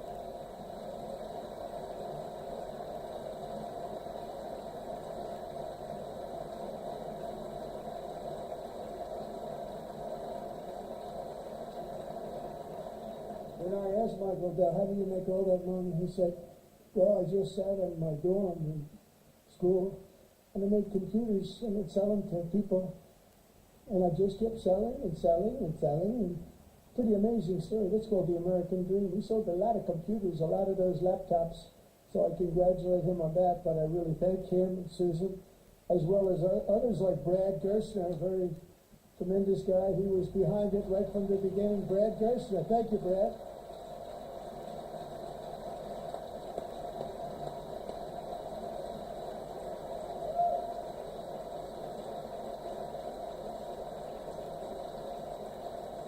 So with modest additional contributions, these young people's accounts could grow to over $100,000 or more by the time they turn 18. Think of it. How much money is that for somebody that started with nothing? Over 100,000, could be much more than that.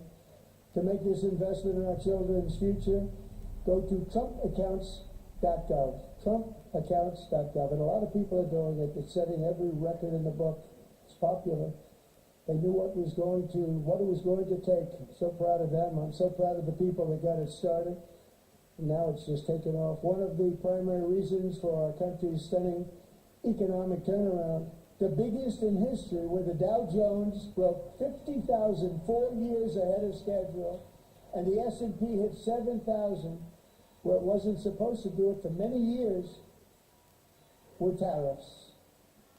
I used these tariffs, took in hundreds of billions of dollars to make great deals for our country, both economically and on a national security basis.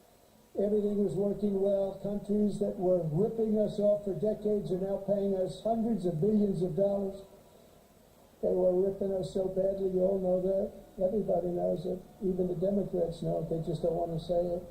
And yet these countries are now happy, and so are we. We made deals. The deals are all done. And they're happy. They're not making money like they used to, but we're making a lot of money. There was no inflation, tremendous growth, and the big story was how Donald Trump called the economy correctly, and 22 Nobel Prize winners in economics didn't. They got it totally wrong. They got it really wrong. And then just 4 days ago, an unfortunate ruling from the United States Supreme Court.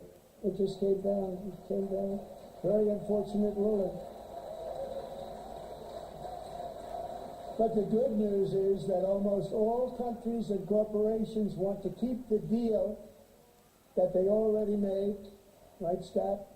Knowing that the legal power that I, as president, have to make a new deal could be far worse for them, and therefore they will continue to work along the same successful path that we had negotiated before the Supreme Court's unfortunate involvement.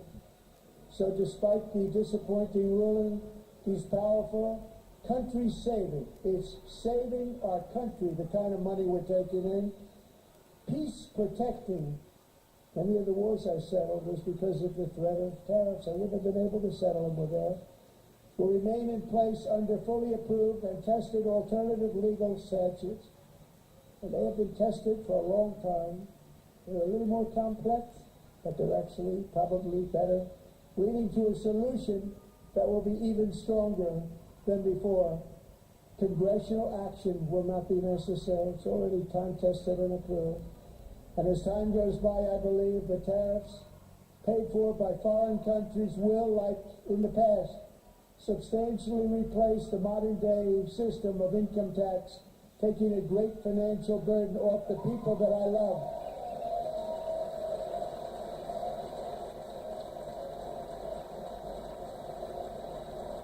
Right?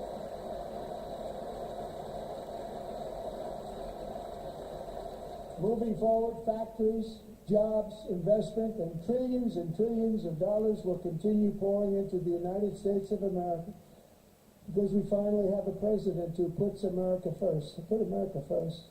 I love America.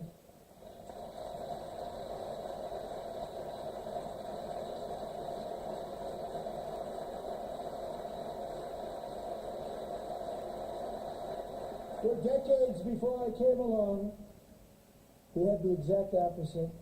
From trade to healthcare, from energy to immigration, everything was stolen and rigged in order to drain the wealth out of the productive, hardworking people who make our country great, who make our country run. Under Biden and his corrupt partners in Congress and beyond, it reached a breaking point with the Green New Scam, open borders for everyone. They poured in by the millions and millions from prisons, from mental institutions. They were murderers, 11,888 murders. They came into our country. You allowed that to happen. And record-setting inflation that cost the typical family $34,000 in just a speck of time. Now the same people in this chamber who voted for those disasters suddenly used the word affordability, a word. They just used it. Somebody gave it to them, knowing full well that they caused and created the increased prices that all of our citizens had to endure. You caused that problem. You caused that problem.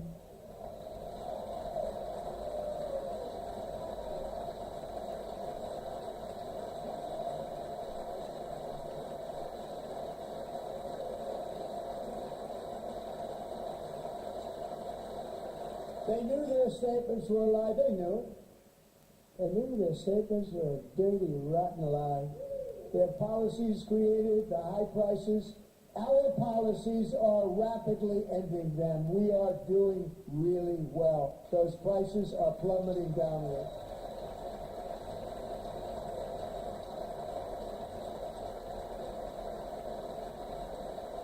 The price of eggs is down 60%. Madam Secretary, thank you. The cost of chicken, butter, fruit, hotels, automobiles, rent is lower today than when I took office by a lot.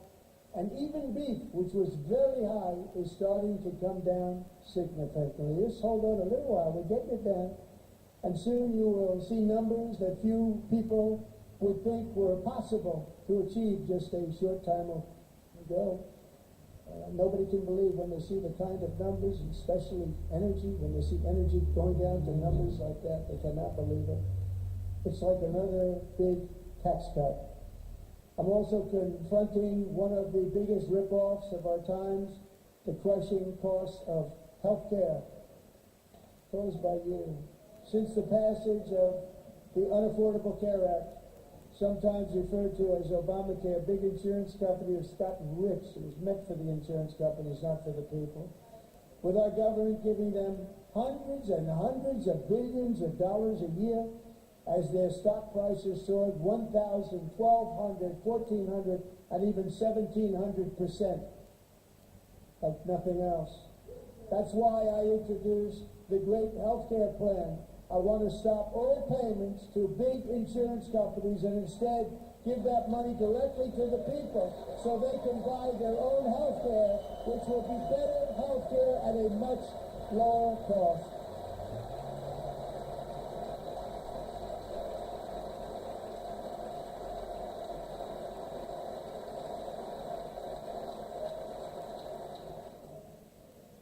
In addition, my plan requires maximum price transparency. That's a big deal.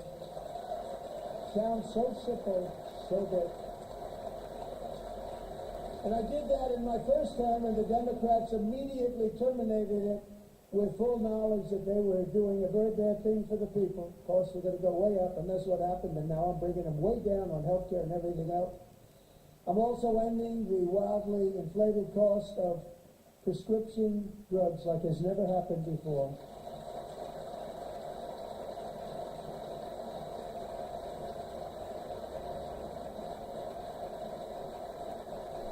Other presidents tried to do it, but they never could. They tried.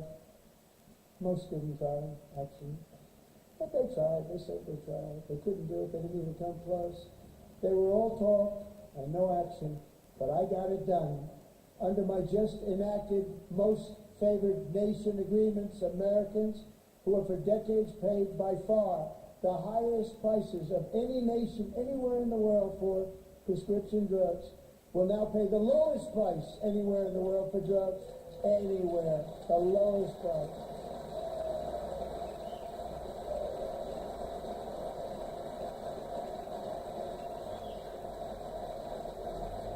So in my first year of the second term,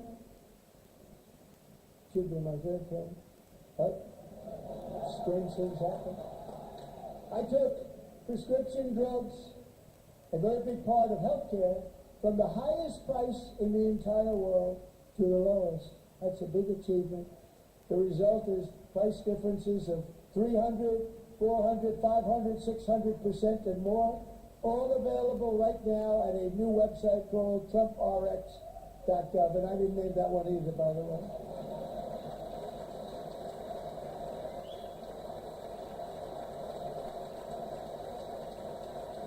And here tonight is the very first customer ever to get that big discount, and it is big. Catherine Rayner. For 5 years, she and her husband have struggled with infertility, and they turned to IVF. One drug has been costing Catherine $4,000 to purchase. But a few weeks ago, she logged onto the TrumpRx website and got that same drug that cost $4,000, got it for under $500, a reduction of much more, actually, than $3,500. Catherine, we are all praying for you, and you're going to be a great mom.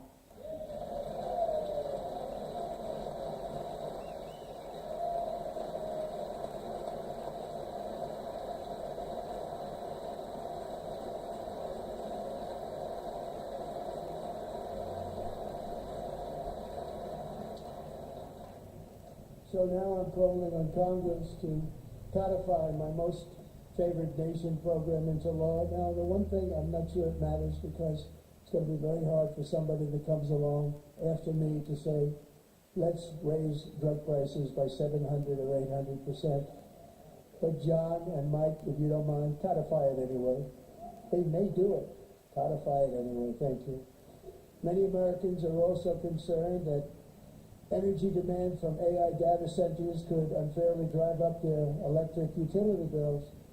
Tonight, I'm pleased to announce that I have negotiated the new Ratepayer Protection Pledge. You know what that is? We're telling the major tech companies that they have the obligation to provide for their own power needs. They can build their own power plants as part of their factory so that no one's prices will go up And in many cases, prices of electricity will go down for the community and very substantially down. This is a unique strategy never used in this country before. We have an old grid. It could never handle the kind of numbers, the amount of electricity that's needed. So I'm telling them they can build their own plant. They're going to produce their own electricity. It will ensure the company's ability to get electricity while at the same time lowering prices of electricity for you, and could be very substantial. So all of you cities and towns, you're going to see some good things happen over the next number of years. Another pillar of the American dream that has been under attack is home ownership. With us tonight is Rachel Wiggins, a mom of two from Houston. She placed bids on 20 homes and lost all of those bids to gigantic investment firms that bypassed inspection, paid all cash, and turned those houses into rentals, stealing away her American dream. It was devastating. Stories like this are why last month I signed executive order to ban large Wall Street investment firms from buying up in the thousands single-family homes.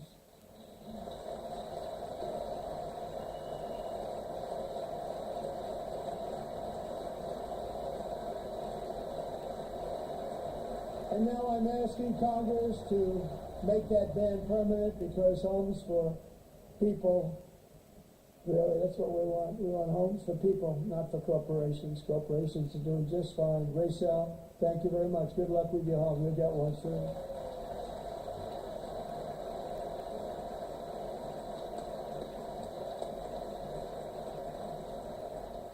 We're also working to make it easier for Americans to save for retirement. And under this administration, we will always protect Social Security and Medicare. They are not protecting it for our seniors. We will always protect Social Security, Medicare, Medicaid.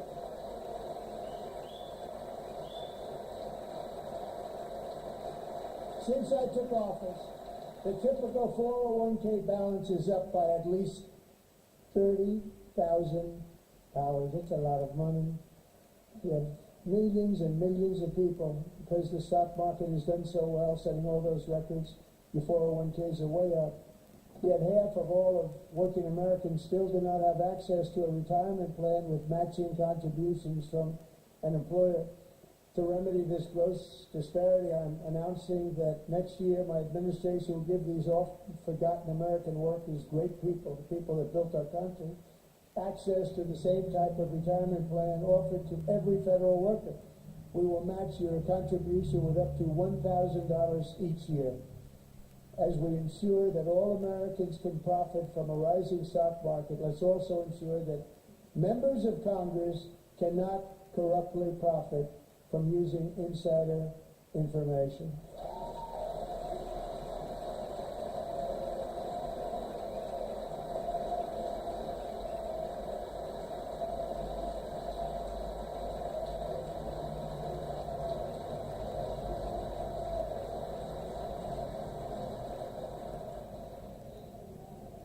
They stood up for that. I can't believe it.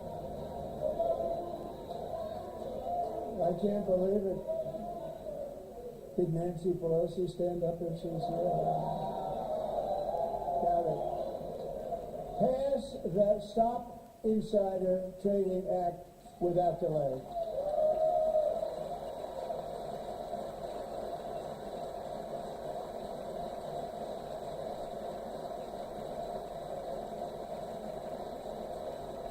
I wasn't sure if anybody even on this side was going to applaud for that. I'm very impressed. Thank you. I'm very impressed.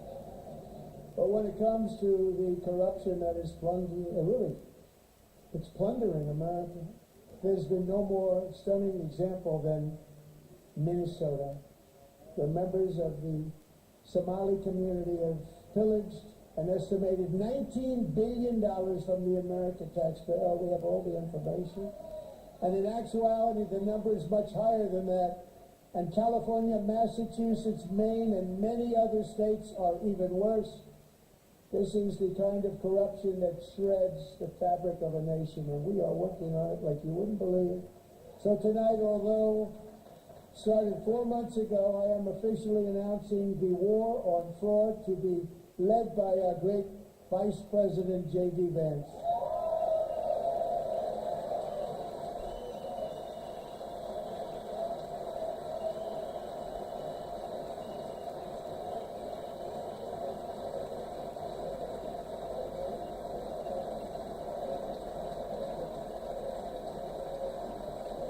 it done, and if we're able to find enough of that fraud, we will actually have a balanced budget overnight. It'll go very quickly. That's the kind of money you're talking about. We'll balance our budget. The Somali pirates who ransacked Minnesota remind us that there are large parts of the world where bribery, corruption, and lawlessness are the norm, not the exception. Importing these cultures through unrestricted immigration and open borders brings those problems right here to the USA. And it is the American people who pay the price in higher medical bills, car insurance rates, rent, taxes, and perhaps most importantly, crime. We will take care of this problem. We're going to take care of this problem. We are not playing games. Delilah.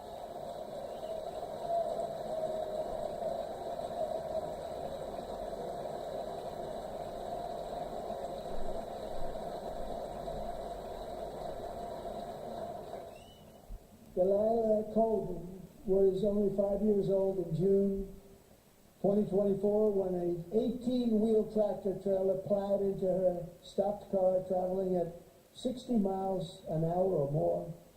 The driver was an illegal alien let in by Joe Biden and given a commercial driver's license by Open Borders politicians in California.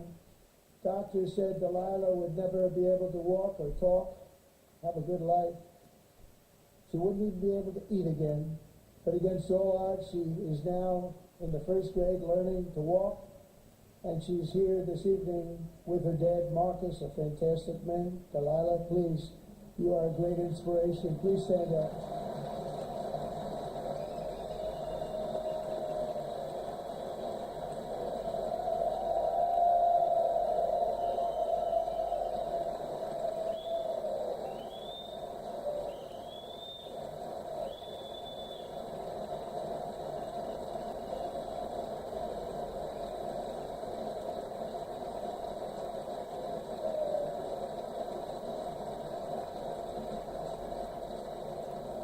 Thank you, Delilah.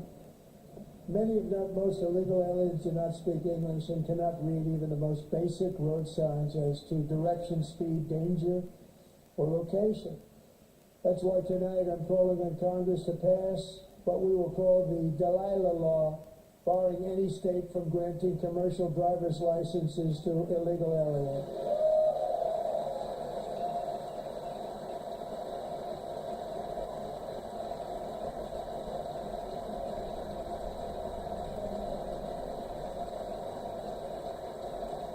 And yesterday, as you probably saw at the White House, I hosted a ceremony with Americans who lost their treasured loved ones to the scourge of illegal immigration. People came into our country, how we allowed this to happen with our open borders. These are the angel moms and families that for decades our government betrayed and our media totally ignored. It was terrible. Hard to believe, actually. In 2023, a 16-year-old high school cheerleader named Elizabeth Medina was supposed to perform in her town's Christmas parade, but she never arrived. Her mother, Jacqueline, went home to look for her, and she found her lying dead in a bathtub, bleeding profusely after being stabbed 25 times. Elizabeth's killer was a previously arrested illegal alien who had broken in and brutally extinguished the brightest light in a family's life, violently and viciously. Her heartbroken mother is in the gallery to remind everyone in this chamber exactly why we are deporting illegal alien criminals to our country at record numbers, and we're getting them the hell out of here fast. We don't want them.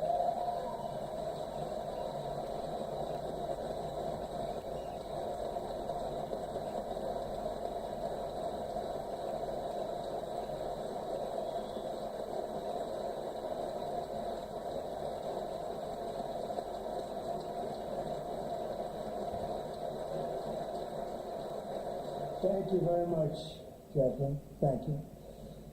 We can never forget that many in this room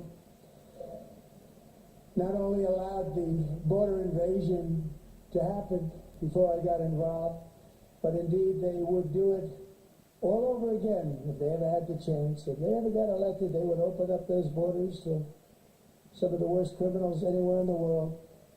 The only thing standing between Americans and a wide open border right now is President Donald J. Trump and our great Republican patriots in Congress. Thank you.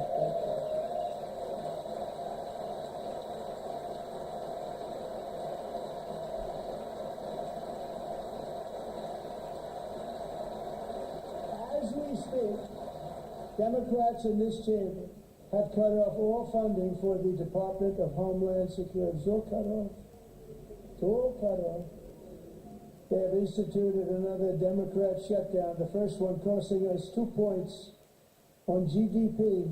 2 points we lost on GDP, which probably made them quite happy, actually. Now they have closed the agency responsible for protecting Americans from terrorists and murders. Tonight I'm demanding the full and immediate restoration of all funding for the border security, homeland security of the United States, and also for helping people clean up their snow. We have no money because of the Democrats, and it would be nice. We'd love to give you a hand at cleaning it up, but you give no money. Nobody's getting paid. It's a shame. So you have to think about it. We have, in case you didn't know, a pretty large snowstorm out there. One of the great things about the State of the Union is how it gives Americans a chance to see clearly what their representatives really believe. So tonight I'm inviting every legislator to join with my administration in reaffirming a fundamental principle. If you agree with this statement, then stand up and show your support. The first duty of the American government is to protect American citizens, not illegal aliens.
Isn't that a shame? You should be ashamed of yourself not standing up. You should be ashamed of yourself. That is why I'm also asking you to end deadly sanctuary cities that protect the criminals and enact serious penalties for public officials who block the removal of criminal aliens. In many cases, drug lords, murderers all over our country, they're blocking the removal of these people out of our country, and you should be ashamed of yourself.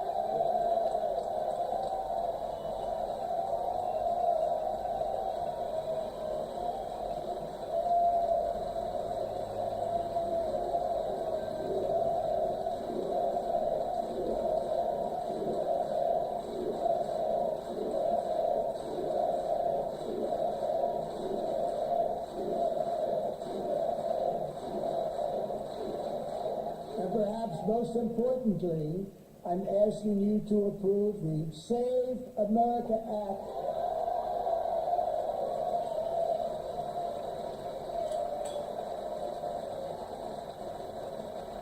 to stop illegal aliens and others who are unpermitted persons from voting in our sacred American elections. The cheating is rampant in our elections. It's rampant.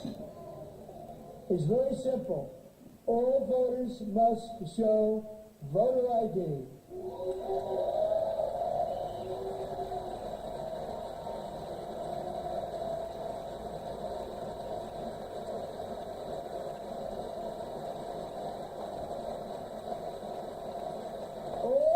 Must show proof of citizenship in order to vote.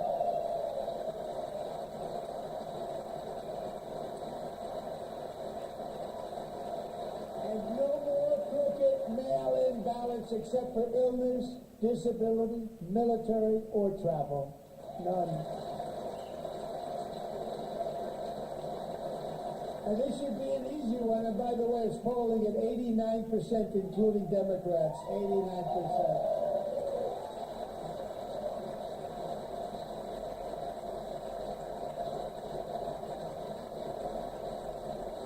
And even the new communist mayor of New York City, I think he's a nice guy, I'm sure. Speak to him a lot. Bad policy, but nice guy. Just said they want people to shovel snow. They got hit hard. Wants them to shovel snow, but if you apply for that job, you need to show 2 original forms of ID and a social security card. Yet they don't want identification for the greatest privilege of them all, voting in America. No, it's no good. No good.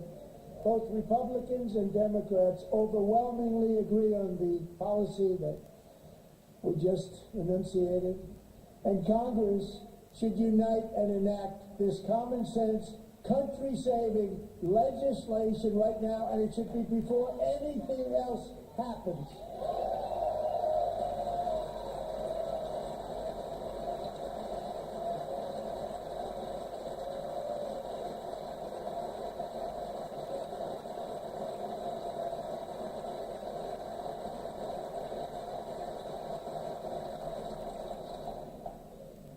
And the reason they don't want to do it, why would anybody not want voter ID? One reason, because they want to cheat. There's only one reason.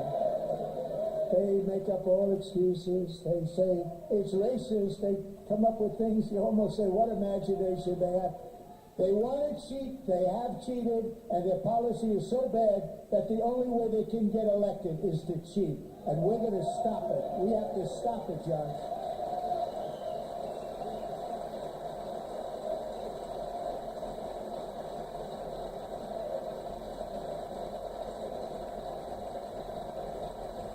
And here is one more opportunity to show common sense in government. In the gallery tonight are Sage Blair and her mother, Michelle.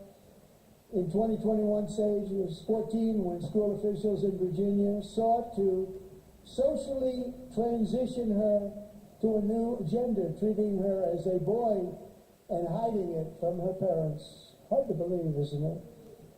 Before long, a confused Sage ran away from home after she was found in a horrific situation in Maryland. A left-wing judge refused to return Sage to her parents because they did not immediately state that their daughter was their son. Sage was thrown into an all-boys state home and suffered terribly for a long time. But today, all of that is behind them because Sage is a proud and wonderful young woman with a full ride scholarship to Liberty University. Sage and Michelle, please stand up.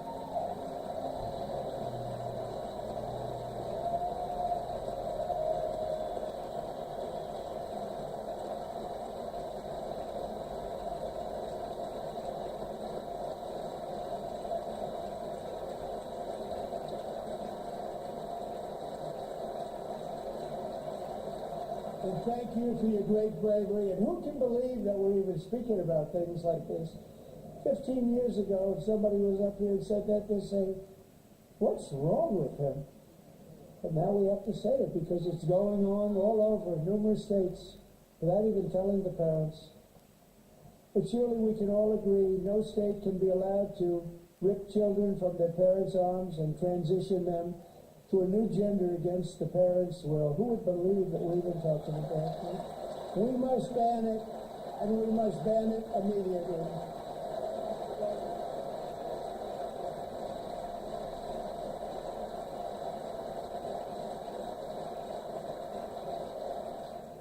Look, nobody stays up. These people are crazy, I'm telling you. They're crazy.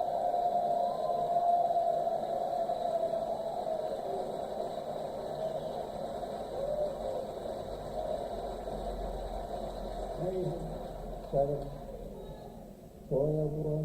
We're lucky we have a country. With people like this, Democrats are destroying our country, but we've stopped it just in the nick of time, didn't we?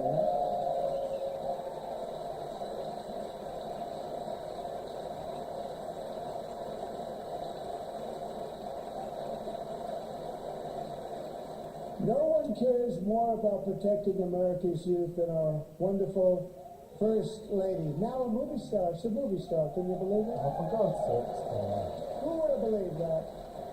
Over the past year, she has had an incredible impact championing AI legislation, advancing a landmark executive order on foster care, and helping secure $30 million to launch the Melania Trump Foster Youth to Independence Initiative. It's a tremendous thing that happened, and had a lot of bipartisan support. She gets much better bipartisan support than I do. I get none. She gets a lot. Someday you're going to have to tell me how you did that.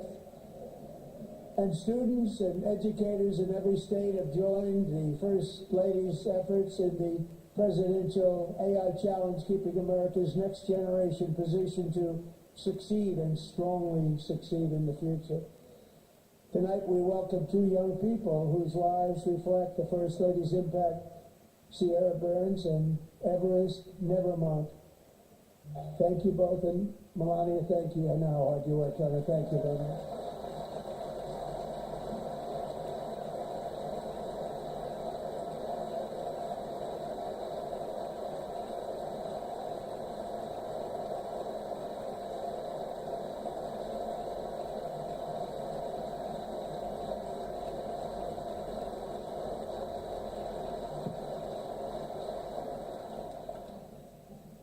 I'm very proud to say that during my time in office, both the first 4 years and in particular this last year, there has been a tremendous renewal in religion, faith, Christianity, and belief in God.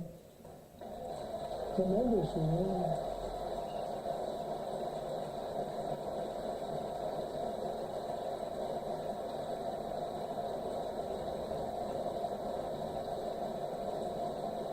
This is especially true among young people, and a big part of that had to do with my great friend, Charlie Kirk. A great guy, great man.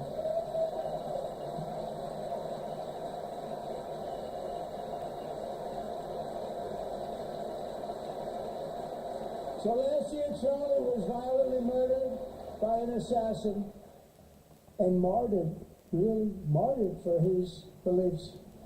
His wonderful wife, Erica, is with us tonight. Erica, please stand.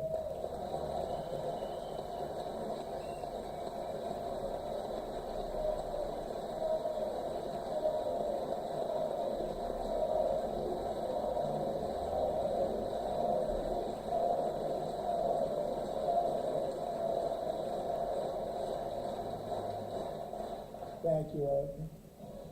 Thank you a lot. In Charlie's memory, we must all come together to reaffirm that America is one nation under God, and we must totally reject political violence of any kind.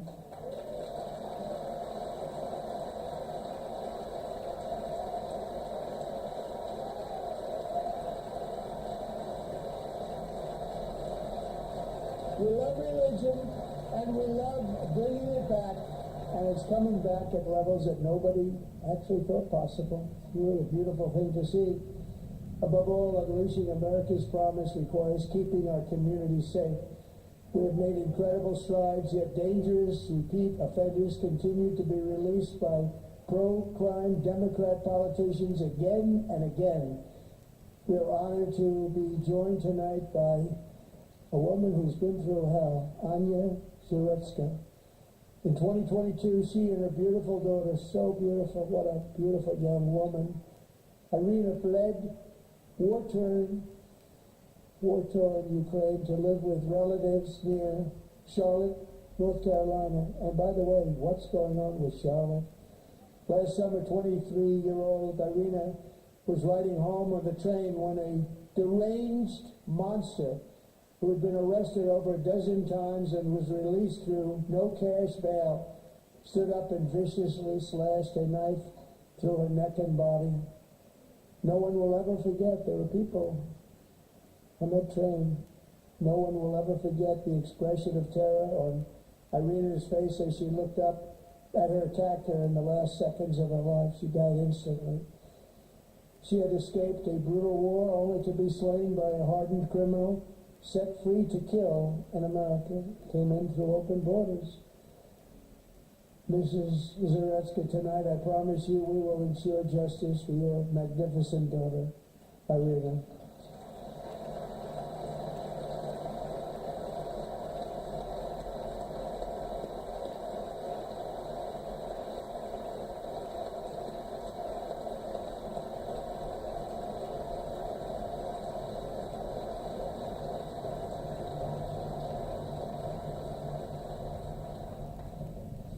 How do you not stand? How do you not stand? I'm asking this Congress to pass tough legislation to ensure that violent and dangerous repeat offenders are put behind bars, and importantly, that they stay there.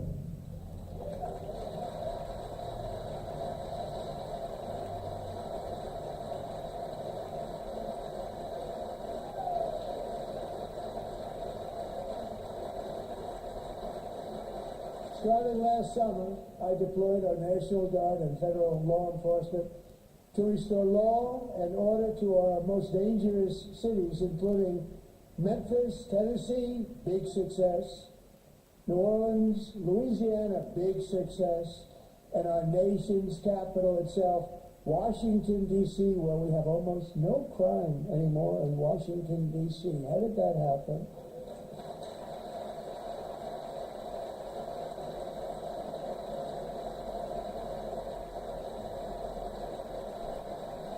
In fact, crime in Washington is now at the lowest level ever recorded, and murders in D.C. this January were down close to 100% from a year ago.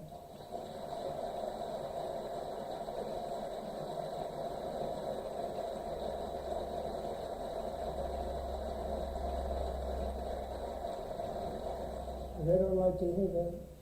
One of the sick people, one of the brave service members who helped achieve this stunning turnaround was 20-year-old West Virginia Army National Guard Specialist Sarah Beckstrom. After a 4-month deployment, she voluntarily extended her service, and her rank was going to be lifted. She was doing so well. They were so proud of her. But the very next day, she was on patrol near the White House when she was ambushed and shot in the head by a terrorist monster from Afghanistan. Shouldn't have been in our country. And all because she wore the uniform of our nation. She was shot. He traveled here because he didn't like people wearing our uniform. He was sick and deranged. Shouldn't have been in our country. Sarah Beckstrom died in order to defend our capital, and we are honored to be joined by her wonderful parents, Gary and Eveline. Your daughter was a true American patriot, and she will be greatly missed. She was a great person. I saw reports on her that never seen anything like it.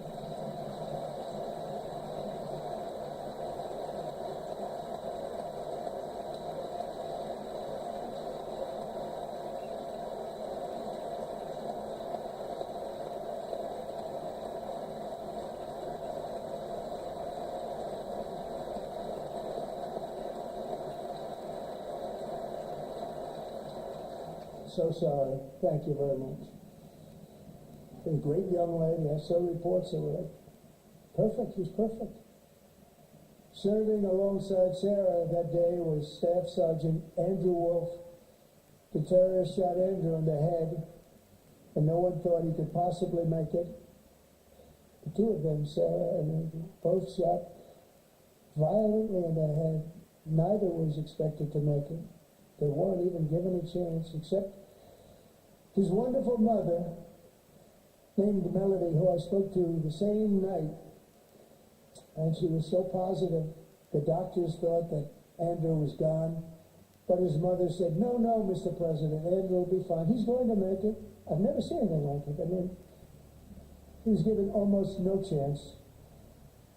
She said, I have no doubt, sir, he's going to be okay. This was a conversation that I had with her that night, with her son laying helplessly in bed, blood all over.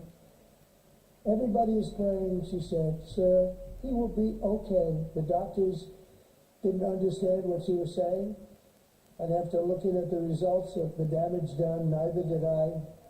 She was so strong and conclusive that even Andrew's great father felt she didn't really understand the gravity of the situation. But she turned out to be right. Right, Melody? She turned out to be right.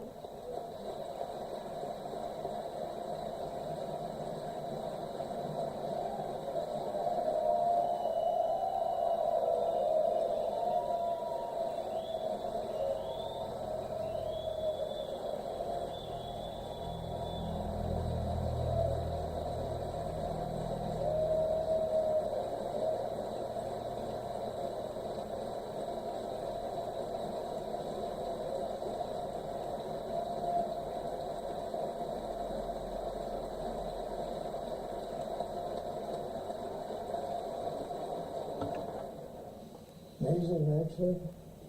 I said, where does this woman come from? She's the most positive person I've ever met. With God's help, Andrew has battled back from the edge of death, and we're talking about the edge of death, on his way to a miraculous recovery. He's got a little work to do, but he's doing great. Nice to see. He's a good-looking guy. Nice to see you. Thanks, Andrew. Thank you very much.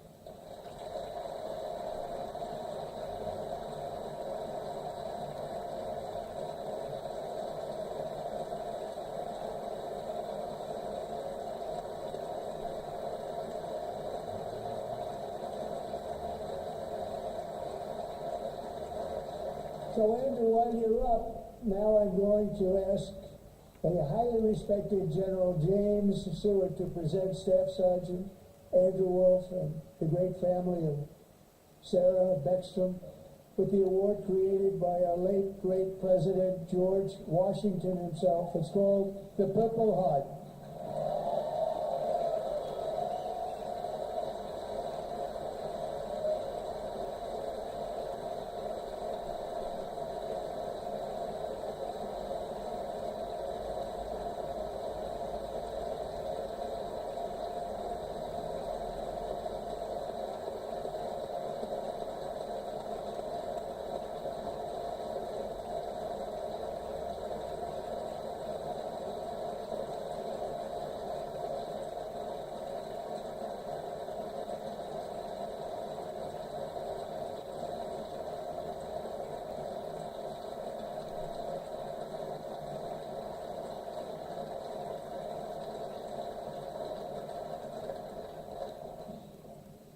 We love you all. Love you. We're proudly restoring safety for Americans at home, and we are also restoring security for Americans abroad. Our country has never been stronger. In my first 10 months, I ended 8 wars, including Cambodia. Isn't it funny? Sick people. Cambodia and Thailand, Pakistan and India. Would have been a nuclear war. 35 million people, said the Prime Minister of Pakistan, would have died if it were not for my involvement. Kosovo and Serbia, Israel and Iran, Egypt and Ethiopia, Armenia and Azerbaijan, the Congo and Rwanda, and of course the war in Gaza, which proceeds at a very low level. It's just about there. And I want to thank Steve Woodcock and Jared Kushner for your help. Thank you, Steve. Thank you, Jared.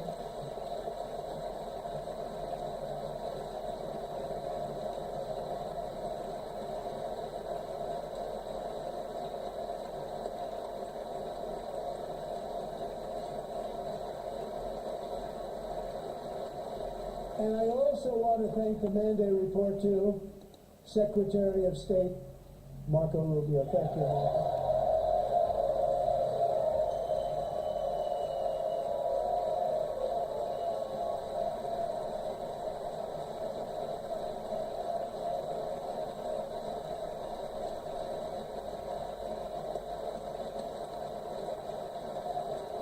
People like you. You know, Marco got 100% of the votes when he was in conference. I think our next one was about 54%. And some of the Democrats are now saying, I can't believe we approved that guy. And he said it's an honor that they feel that way, right, Marco? You have done a great job, great Secretary of State. I think he'll go down as the best ever.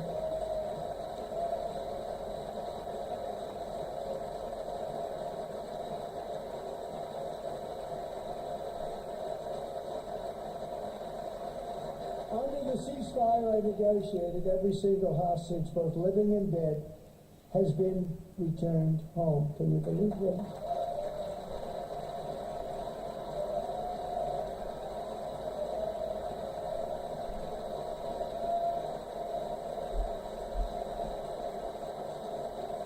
Nobody thought it was possible. Nobody thought that was possible. Both living and dead, and those parents who had a dead son, their boy, they'd always tell me their boy, they wanted him as much as though he were living. It was an amazing period of time, and they came back, and when we got all of the living hostages back, and many, many before them, but I always said those last 20 are going to be very tough, but we got many, many more, hundreds. But I said those last 20 are going to be tough, we got them back. But we only got back 14 or 15 of the dead of the 28. And believe it or not, Hamas worked along with Israel, and they dug, and they dug, and they dug. It's a tough thing to do, going through bodies all over, passing up 100 bodies sometimes for each one that they found. Tough job. And they finally got it back to 27, and then Steve and Jay, they got it back to 28. We found all 28. Nobody thought that was possible, but we did it. And I remember the family of the 28. They were so grieved, but they were so happy as it's possible to be. They had their boy back. The mother said, "Sir, we have our boy back." What a period of time that was, but we got them all back. So thank you both very much. Great job.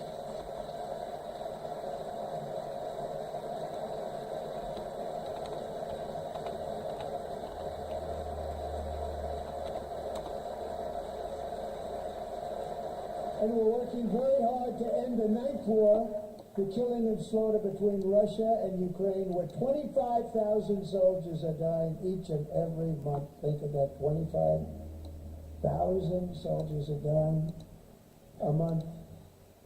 A war which would have never happened if I were president. Would have never happened.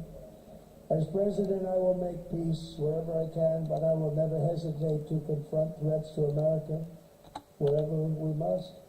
That's why in a breakthrough operation last June, the United States military obliterated Iran's nuclear weapons program with an attack on Iranian soil known as Operation Midnight Hammer.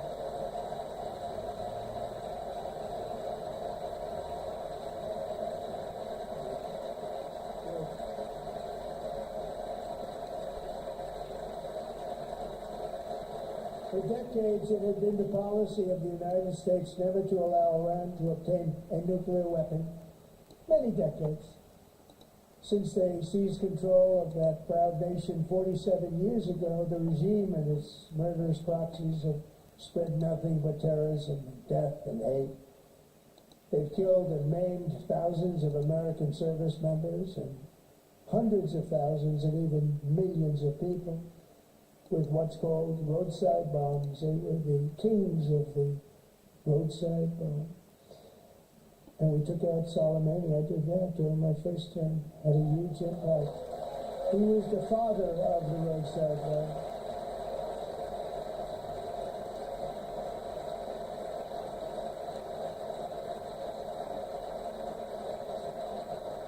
And just over the last couple of months with the protests, they've killed at least, it looks like 32,000 protesters, 32,000 protesters in their own country. They shot them and hung them. They stopped them from hanging, a lot of them, with the threat of serious violence. But this is some terrible people. They've already developed missiles that can threaten Europe and our bases overseas, and they're working to build missiles that will soon reach the United States of America. After Midnight Hammer, they were warned to make no future attempts to rebuild their weapons program, and in particular, nuclear weapons. Yet they continue, starting it all over. We wiped it out, and they want to start all over again. And at this moment, again, pursuing their sinister ambitions. We are in negotiations with them. They want to make a deal, but we haven't heard those secret words. We will never have a nuclear weapon. My preference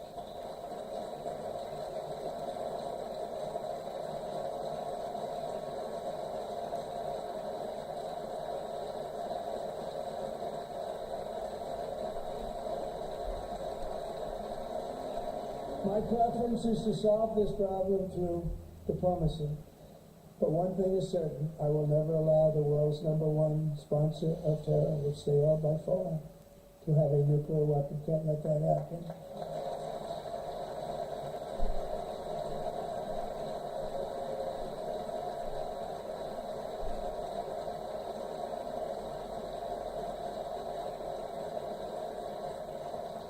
And no nation should ever doubt America's resolve. We have the most powerful military on earth. I rebuilt the military in my first term. We're going to continue to do so. Also, we just approved a $1 trillion budget. We have no choice. We have to be strong, because hopefully we will seldom have to use this great power that we built together. It's really called Peace Through Strength, and it's been very, very effective.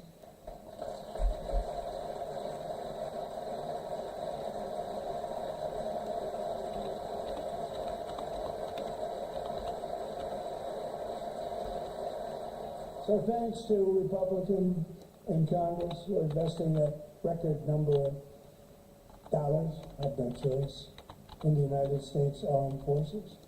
Also creating a lot of jobs, but we're not even doing it for that reason. Because as I said, we have more jobs, more people working today than ever before in the history of our country. And NATO countries are friends and allies. They are. There are friends and there are allies have just agreed at my very strong request to pay 5% of GDP for military defense rather than the 2%, which they weren't paying. We were paying for almost all of that. Now they're paying 5 as opposed to not paying 4.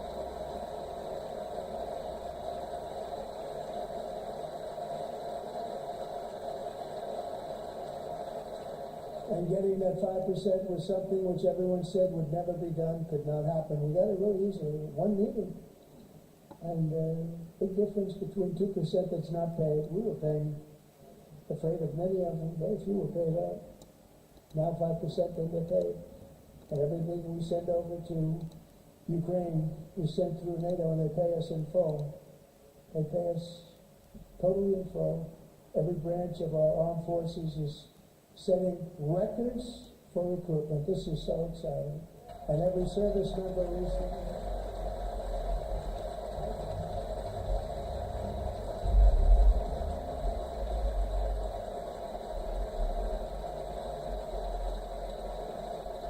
And every service member recently received a warrior dividend of $1,776.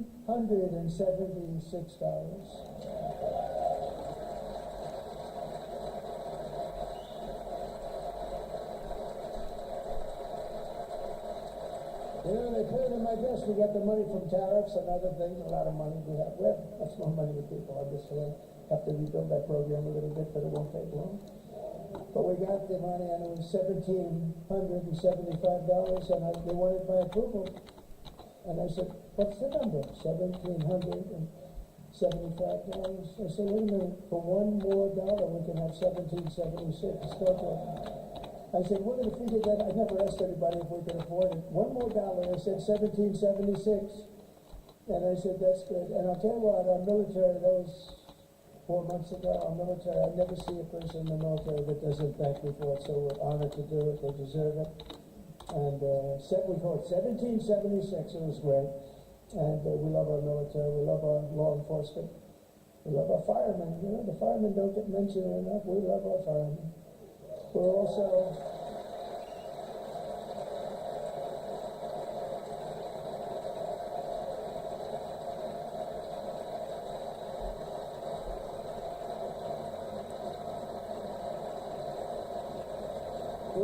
restoring American security and dominance in the Western Hemisphere, acting to secure our national interests and defend our country from violence, drugs, terrorism, and foreign interference. For years, large swaths of territory in our region, including large parts of Mexico, really large parts of Mexico, have been controlled by murderous drug cartels.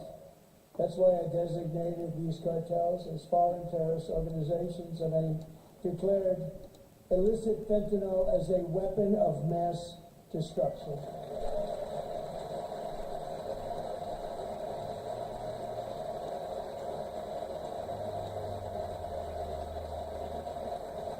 And with our new military campaign, we have stopped record amounts of drugs coming into our country and virtually stopped it completely coming in by water or sea. You probably noticed that.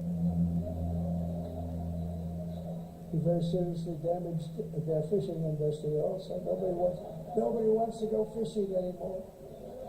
We've also taken down one of the most sinister cartel kingpins of all. You saw that yesterday. In January,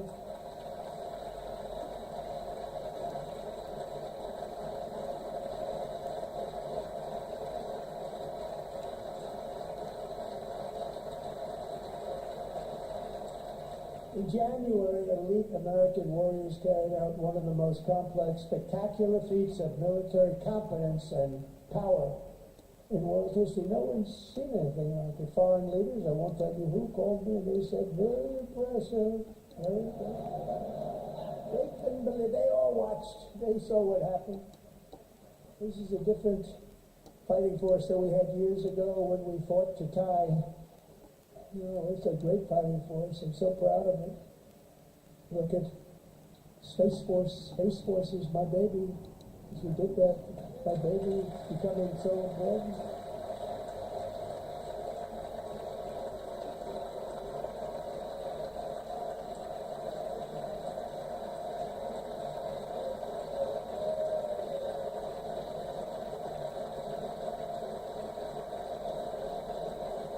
And America's armed forces overwhelmed all defenses and not only defeated the enemy, good fighters, to end the reign of outlaw dictator Nicolas Maduro and bring him to face American justice.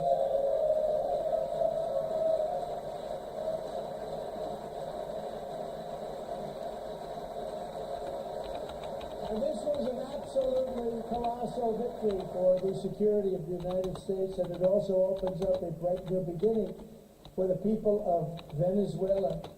We're working closely with the new president of Venezuela, Delcy Rodriguez, to unleash extraordinary economic gains for both of our countries and to bring new hope to those who have suffered so terribly. They really did suffer. With us tonight is Alejandro Gonzalez. He grew up in a tight-knit Venezuelan family and was especially close to her beloved Uncle Enrique.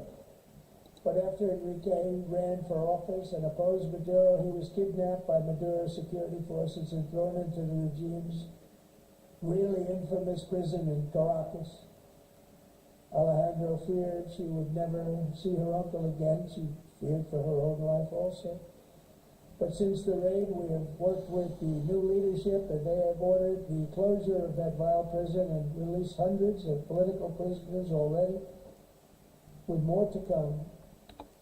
Alejandro, I'm pleased to inform you that not only has your uncle been released, but he is here tonight. We brought him over to celebrate his freedom with you in person. Enrique, please come down.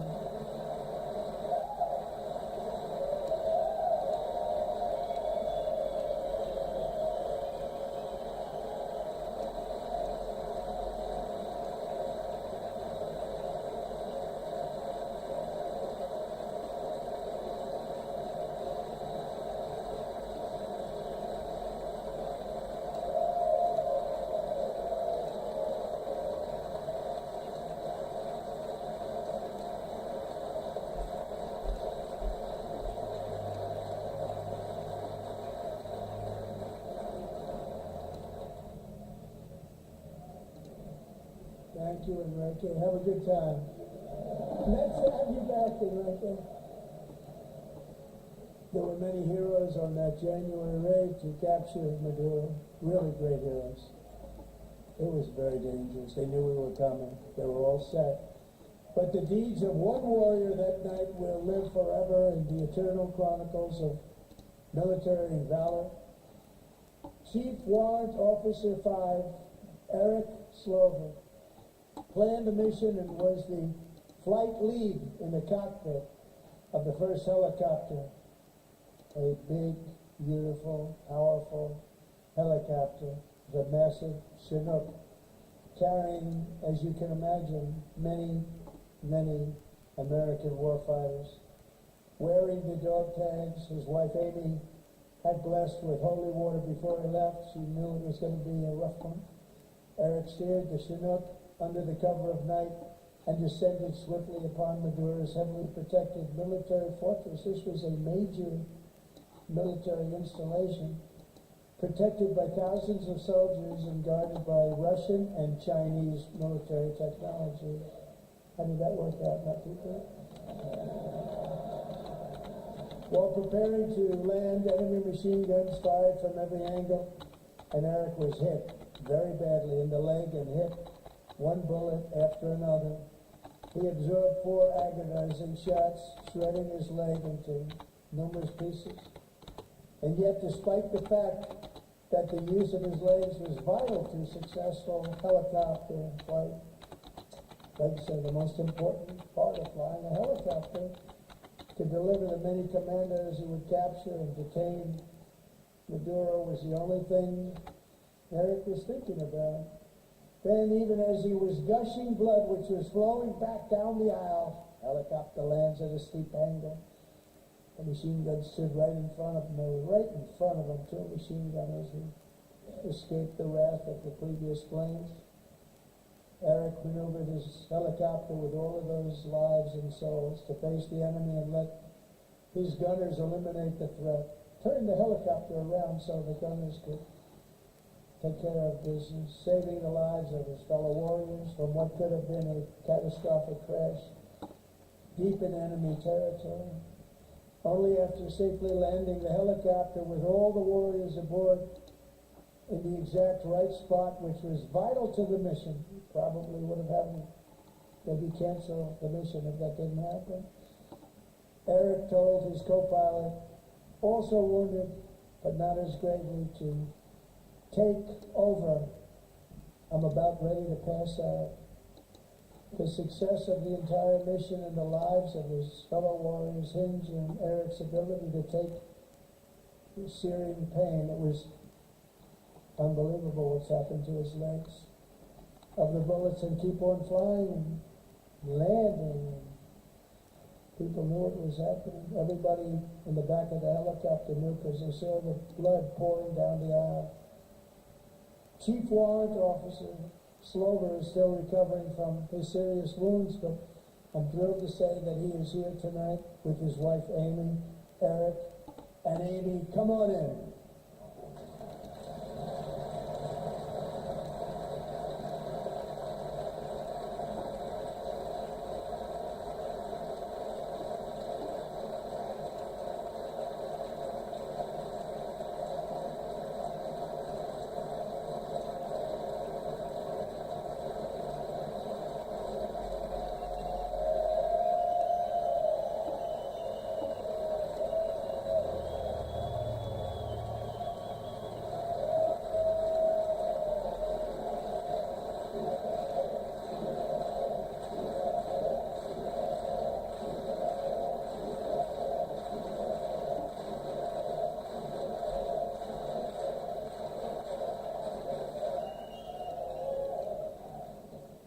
So we have a surprise for Eric and Amy.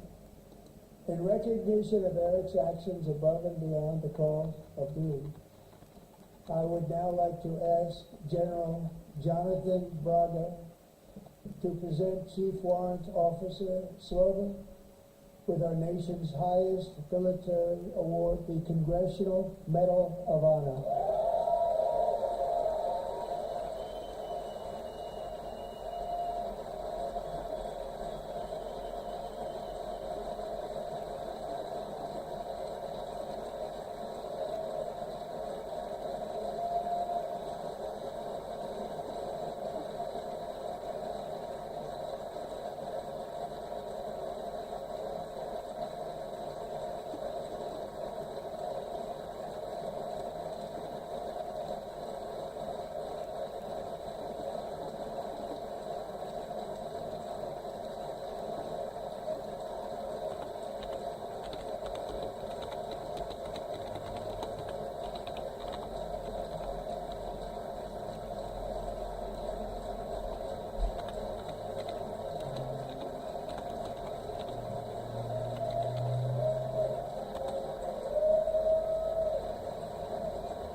Well, thank you very much, Eric and Amy.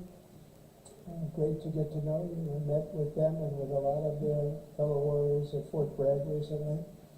You notice the name Fort Bragg, we have it back, we brought it back. We won the First World War with it, the Second World War with it, and then they decided to change the name. So we changed it back. Everybody wanted to change that too. And 10 of Eric's fellow warriors from that incredible night of victory will also be receiving medals at a private ceremony that will soon be held at the White House. And Eric will be there.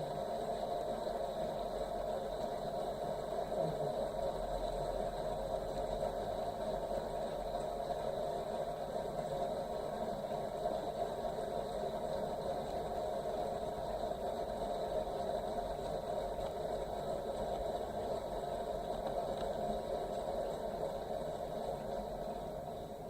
Thank you, Eric. That's a big one. Tonight we've celebrated many truly extraordinary American patriots, but there is one last living legend to honor before we go. He is one more heroic American aviator, Navy fighter pilot. Royce Williams served in World War II, Korea, Vietnam, flying more than 220 missions. In the skies over Korea in 1952, Royce was in the dogfight of a lifetime, legendary dogfight. Flying through blizzard conditions, his squadron was ambushed by 7 Soviet fighter planes. It was his first aerial combat of the war, and despite being massively outnumbered and outgunned, Royce led the takedown of 4 enemy jets and almost destroyed the others, vanquishing his adversaries while taking 263 bullets to his own plane and being seriously hurt.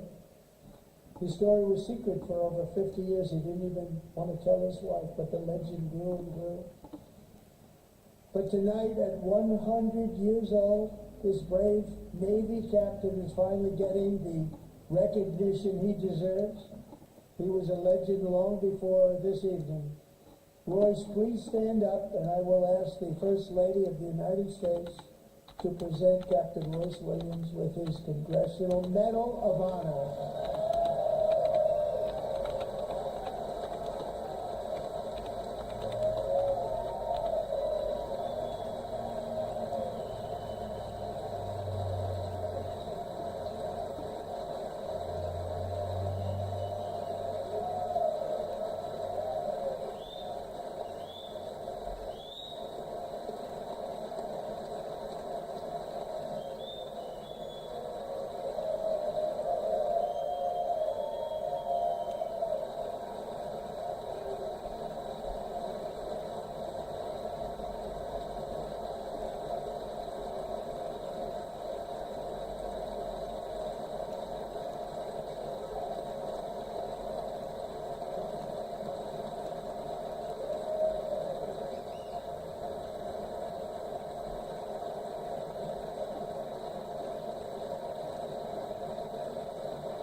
Royce, and thank you, Eric.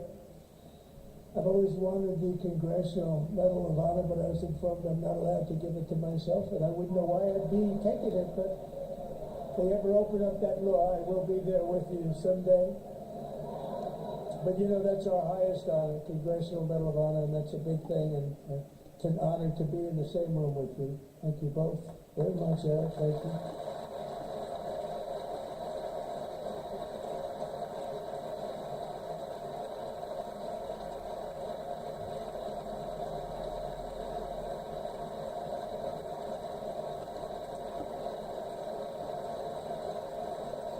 Thank you. 250 years is a long time in the life of a nation, but in another sense, it's really a mere moment in the eye of history. Two of the gentlemen we met in the gallery this evening took their first breaths 1 century ago. 100 years before that, on July 4th, 1826, the author of the Declaration of Independence, brilliant, Thomas Jefferson, drew his last breath. Just a single long human lifespan separates the giants who declared and won our independence from the heroes who stand among us tonight. Everything our nation has done, everything we have achieved, has been the work of those few great lifetimes. In those brief chapters, Americans built this nation from 13 humble colonies into the pinnacle of human civilization and human freedom, the strongest, wealthiest, most powerful, most successful nation in all of history. Americans ventured out across the daunting and dangerous continent. We carved paths through an unforgiving wilderness, settled a boundless frontier, and tamed the beautiful but very, very dangerous Wild West. From empty marshes and wide open plains, we raised up the world's greatest cities. Together we mastered the world's mightiest industries, shattered history's monstrous tyrannies, and we liberated millions from the chains of fascism, communism, oppression, and terror. Americans lifted humanity into the skies on the wings of aluminum and steel, and then we launched mankind into the stars on rockets powered by sheer American will and unyielding American pride. We wired the globe with ingenuity. We captivated the planet with American culture. And now we are pioneering the next great American breakthroughs that will change the entire world. All of this and so much more is the enduring legacy, unmatched glory of the hard-working patriots who built and defended this country and who still carry the hopes and freedoms on all of humanity's backs. For years they were forgotten, betrayed, and cast aside, but that great betrayal is over and they will never be forgotten again. Because when the world needs courage, daring, vision, and inspiration, it is still turning to America. And when God needs a nation to work his miracles, he knows exactly who to ask. There is no challenge Americans cannot overcome, no frontier too vast for us to conquer, no dream too bold for us to chase, no horizon too distant for us to claim. For our destiny is written by the hand of providence, and these first 250 years were just the beginning. From the rugged border towns of Texas to the heartland villages of Michigan, from the sun-kissed shores of Florida to the endless fields of the Dakotas, and from the historic streets of Philadelphia to right here in our nation's capital, Washington, D.C., the golden age of America is upon us. The revolution that began in 1776 has not ended. It still continues because the flame of liberty and independence still burns in the heart of every American patriot. And our future will be bigger, better, brighter, bolder, and more glorious than ever before. Thank you, God bless you, and God bless America.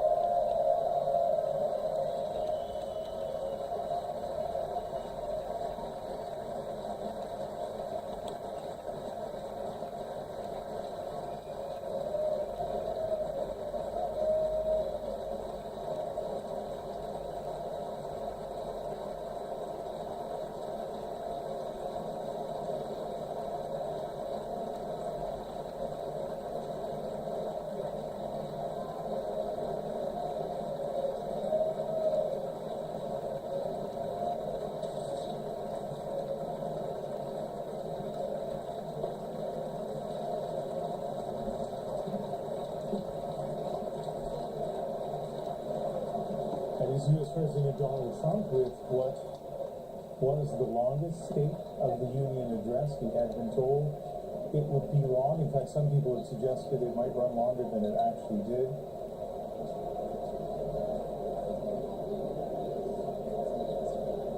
Medals handed out to a wide variety of Americans, from U.S. goaltender Connor Hellebuyck to various military personnel. Lots of guests brought in to underscore the points that the president wanted to make about key things in his agenda. Among those, of course, shutting down the border and the dangers that he would suggest are there for having open borders. And you saw at times tonight, if you sat through the entire speech, some angry reaction, shouting. You couldn't pick up exactly what was said, but by some of the Democrat congresspeople, as they clearly were frustrated by what they heard. But also standing ovations, obviously a night of partisan support. And also, we anticipated, and I think saw, a potentially awkward moment when he talked about the Supreme Court of the United States and the decision that they made overturning his tariffs. And they were sitting in the front row, stone-faced, as he repeated some of his criticism of the Supreme Court justices. We're live here on CBC News Network, and let's go to Katie Simpson, who is inside the Capitol building. Katie? Hey, Ian, a number of the U.S. lawmakers who attended this speech, they're now coming out of they're making their way out of the room, and they're all sort of just spilling out into the hallway here, and perhaps one might join us, perhaps not. But Ian, something that, there are a number of things that really stood out about that State of the Union address. One, I don't think that, even though Canadians might be used to hyperbole or exaggeration, misleading or untrue claims from the president, that shouldn't be normalized. And I think we need to point that out off of the top, that quite a bit of what the president did say during that speech, whether it's talking about the economy and inflation, whether it's talking about tariffs, whether it's talking about some of the immigration challenges, whether it's talking about other foreign conflicts, those kinds of things.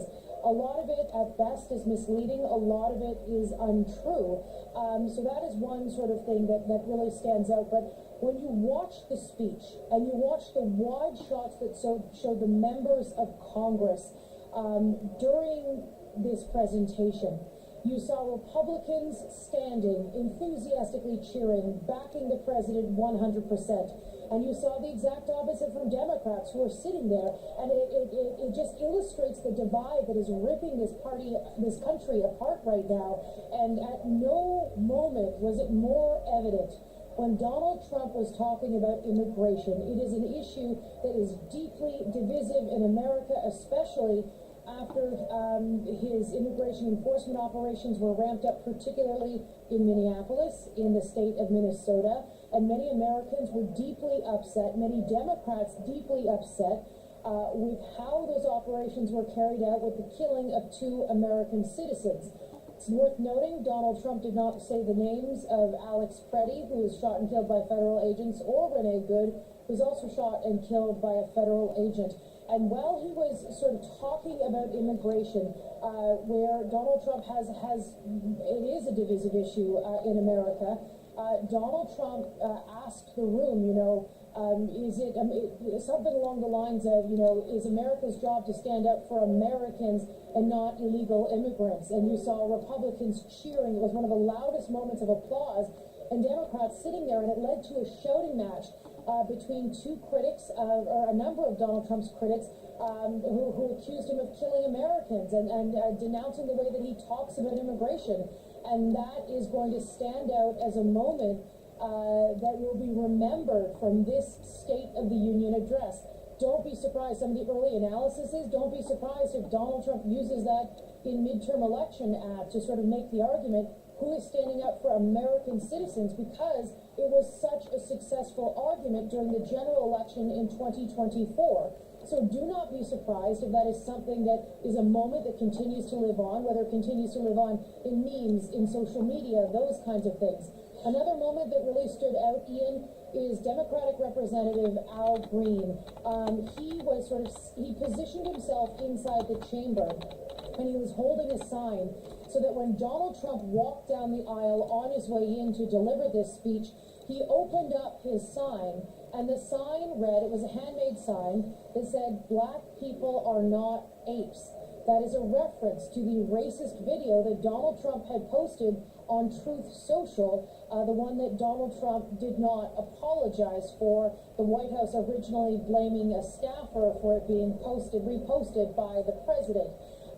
Representative Green, who has protested and been removed from the chamber before during a similar speech last year, we spoke with him just a short time ago, and he talked about how it's important to take a stand. And when he showed that sign to Donald Trump, he says the president's reaction was he turned away immediately, and that's how Representative Green says he knew that the president saw his message.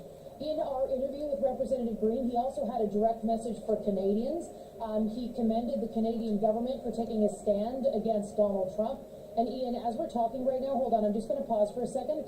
A number of the president's cabinet members are making their way out. Our colleague Sylvia is sort of in the middle there. We're trying to get questions to the Trump administration officials who deal with trade, because of obviously we want to get to any new information we can about what's the state of the ongoing broader tariff talks, what's the state of talks about the three-way trading deal between Canada, the U.S., and Mexico. And so I'm watching this pack of people sort of make their way slowly down the aisle there. I think it's actually House Speaker Mike Johnson, and that he's pushing through. So I don't think there's anyone, I don't see Sylvia sort of talking to and pulling aside any cabinet members right now. As we see these scenes moving through, I'm going to stop and acknowledge them, Ian, just in case there is new information I can sort of relay to our viewers. But overall, you know, those are the moments so far that are really going to sort of stand out and resonate. After this speech of the State of the Union, we saw the reaction, and expect the reaction that you saw in the room to be reflected across America because, of course, of the deep polarization in this moment. There was a lot of stuff in there for Donald Trump's base, for the Republicans who support him, the voters that he's going to rely on to ensure that Republicans are reelected, sent back to Congress in the midterm elections this fall, so that he has an easier time continuing to implement his agenda. And we saw that opposition from Democrats who are angry. Some Democrats who didn't even go into the chamber. They're so angry they boycotted the speech. Others who refused to cheer. Others who yelled at the president and heckled him as he was delivering the speech, particularly around some of those divisive issues. So it really sort of illustrates what this moment is like in America in the political landscape. Katie, you are fantastic at summarizing things live on the fly. You're also fantastic in scrums, so we are going to untether you now from that microphone and let you go and talk to some of the people and see what you can get for us. And let's bring in our panel, who we talked to before the speech. I'm really eager to hear what they have to say after the speech. And so our panelists are Matthew Bartlett, who is a Republican strategist and a former Trump appointee in the State Department; Joel Rubin, a Democratic strategist, former Deputy Assistant Secretary of State in the Obama administration, also the author of the briefing book on Substack, and they've been kind enough to sit through that entire speech and to join us now. And, you know what? The Democratic rebuttal has started. We're going to take that and come back to both of you in just a moment. The people of the Virginia colony gathered here to take on the extraordinary task of governing themselves. Before there was a Declaration of Independence, a Constitution, or a Bill of Rights, there were people in this room. The people who served here ultimately dreamed of what a new nation, unlike anything the world had ever seen, could be. The United States was founded on the idea that ordinary people could reject the unacceptable excesses of poor leadership, band together to demand better of their government, and create a nation that would be an example for the world. And this year, as we celebrate 250 years since America declared our independence from tyranny, I can think of no better place to speak to you as we reflect on the current state of our union. Tonight, as we watched our nation's lawmakers gather for a joint session of Congress, we did not hear the truth from our president. So let's speak plainly and honestly. And let me ask you, the American people watching at home, 3 questions. Is the president working to make life more affordable for you and your family? Is the president working to keep Americans safe both at home and abroad? Is the president working for you? As I campaigned for governor last year, I traveled to every corner of Virginia, and I heard the same pressing concern everywhere. Costs are too high in housing, healthcare, energy, and childcare. And I know these same conversations are being had all across this country. Because since this president took office last year, his reckless trade policies have forced American families to pay more than $1,700 each in tariff costs. Small businesses have suffered, farmers have suffered, some losing entire markets. Everyday Americans are paying the price. And even though the Supreme Court struck these tariffs down 4 days ago, the damage to us, the American people, has already been done.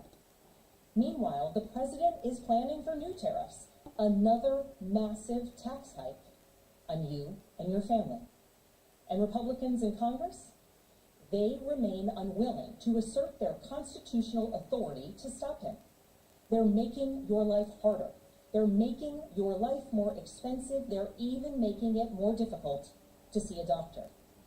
Rural health clinics in Virginia and across the country are already closing their doors thanks to the so-called One Big Beautiful Bill, championed by the president and Republicans in Congress. And tonight, the president celebrated this law, the one threatening rural hospitals, stripping health care from millions of Americans and driving up costs in energy and housing, all while cutting food programs for hungry kids. But here in Virginia, I am working with our state legislature to lower costs and make the Commonwealth more affordable. And it's not just me.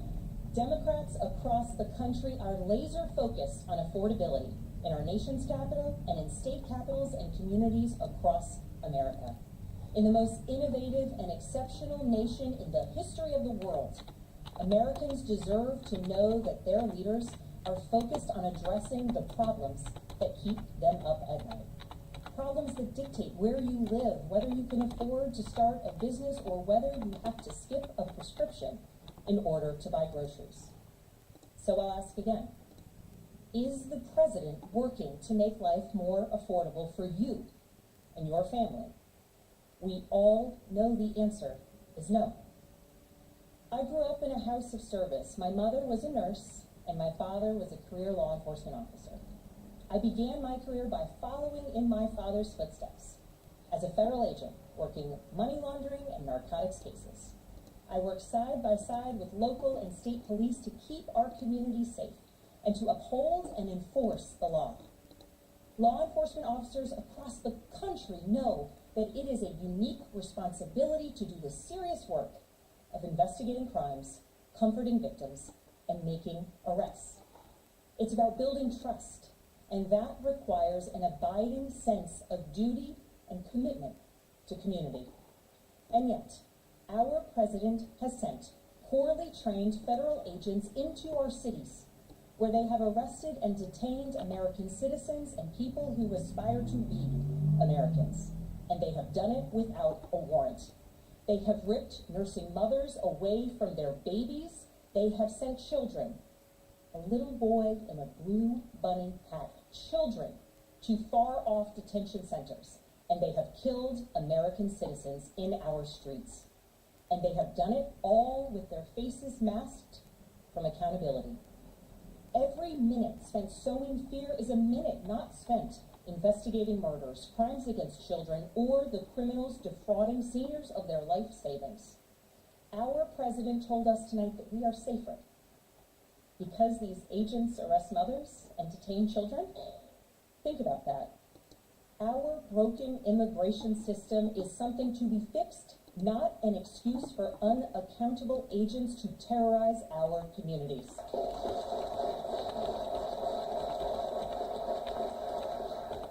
After working in law enforcement, I continued my career of service as a CIA officer, working undercover to protect the United States and our allies from global threats, terrorism, nuclear weapons, and the aggression of adversarial nations around the globe. But as the president spoke of his perceived successes tonight, he continues to cede economic power and technological strength to Russia, bow down to China, bow down to a Russian dictator, and make plans for war with Iran. Here's the truth. Over the last year, through DOGE, mass firings, and the appointment of deeply unserious people to our nation's most serious positions, our president has endangered the long and storied history of the United States of America being a force for good. So I'll ask again, is the president working to keep Americans safe, both at home and abroad? We all know the answer is no. In his speech tonight, the president did what he always does. He lied, he scapegoated, and he distracted. And he offered no real solutions to our nation's pressing challenges, so many of which he is actively making worse. He tries to divide us. He tries to enrage us, to pit us against one another, neighbor against neighbor. And sometimes he succeeds. And so you have to ask, who benefits from his rhetoric, his policies, his actions, the short list of laws he's pushed through this Republican Congress? Somebody must be benefiting. He's enriching himself, his family, his friends. The scale of the corruption is unprecedented. There's the cover-up of the Epstein files, the crypto scams, cozying up to foreign princes for airplanes and billionaires for ballrooms, putting his name and face on buildings all over our nation's capital. This is not what our founders envisioned, not by a long shot.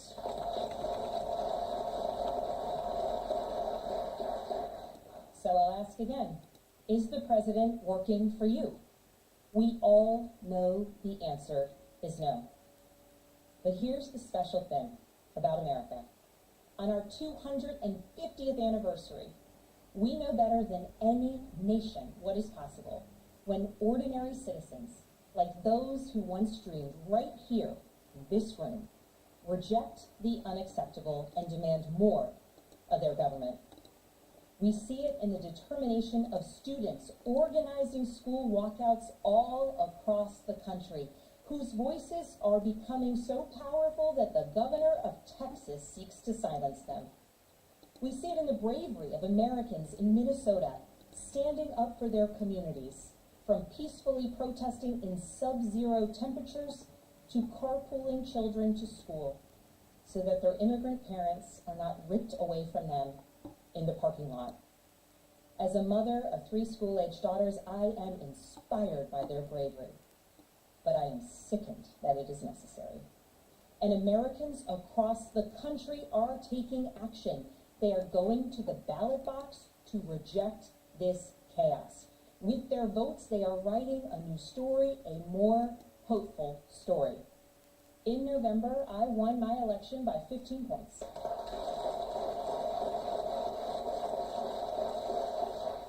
And we won 13 new seats in our state legislature. Because voters decided they wanted something different. Our campaign earned votes from Democrats, Republicans, Independents, and everyone in between. Because they knew as citizens they could demand more, that they could vote for what they believe matters, and that they didn't need to be constrained by a party or political affiliation. This is happening across the country. New Jersey elected Mikey Sherrill as governor in a double-digit victory. Democrats flipped state legislative seats in places like Georgia, Iowa, Mississippi, and Texas. The list goes on and on. Ordinary Americans are stepping up to run in the spirit of our forefathers. They are running to demand more and to do more for their neighbors and communities. I know the story well. I first ran for office in 2018 alongside dozens of other Democrats who did the seemingly impossible, flipping 41 seats in Congress. In my case, I was the first Democrat elected in 50 years, swinging our district 17 points. Those who are stepping up now to run will win in November because Americans, you at home, know you can demand more and that we are working to lower costs. We are working to keep our communities and our country safe, and we are working for you.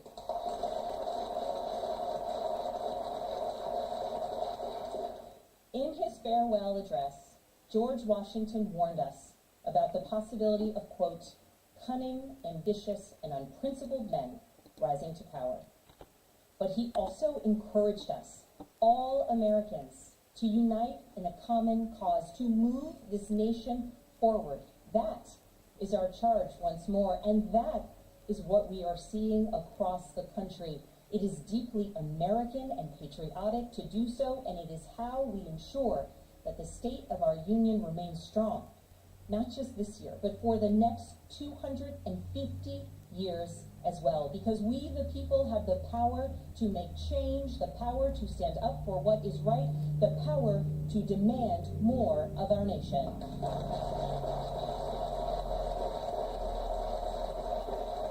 May God bless the Commonwealth of Virginia, and may God bless the United States of America.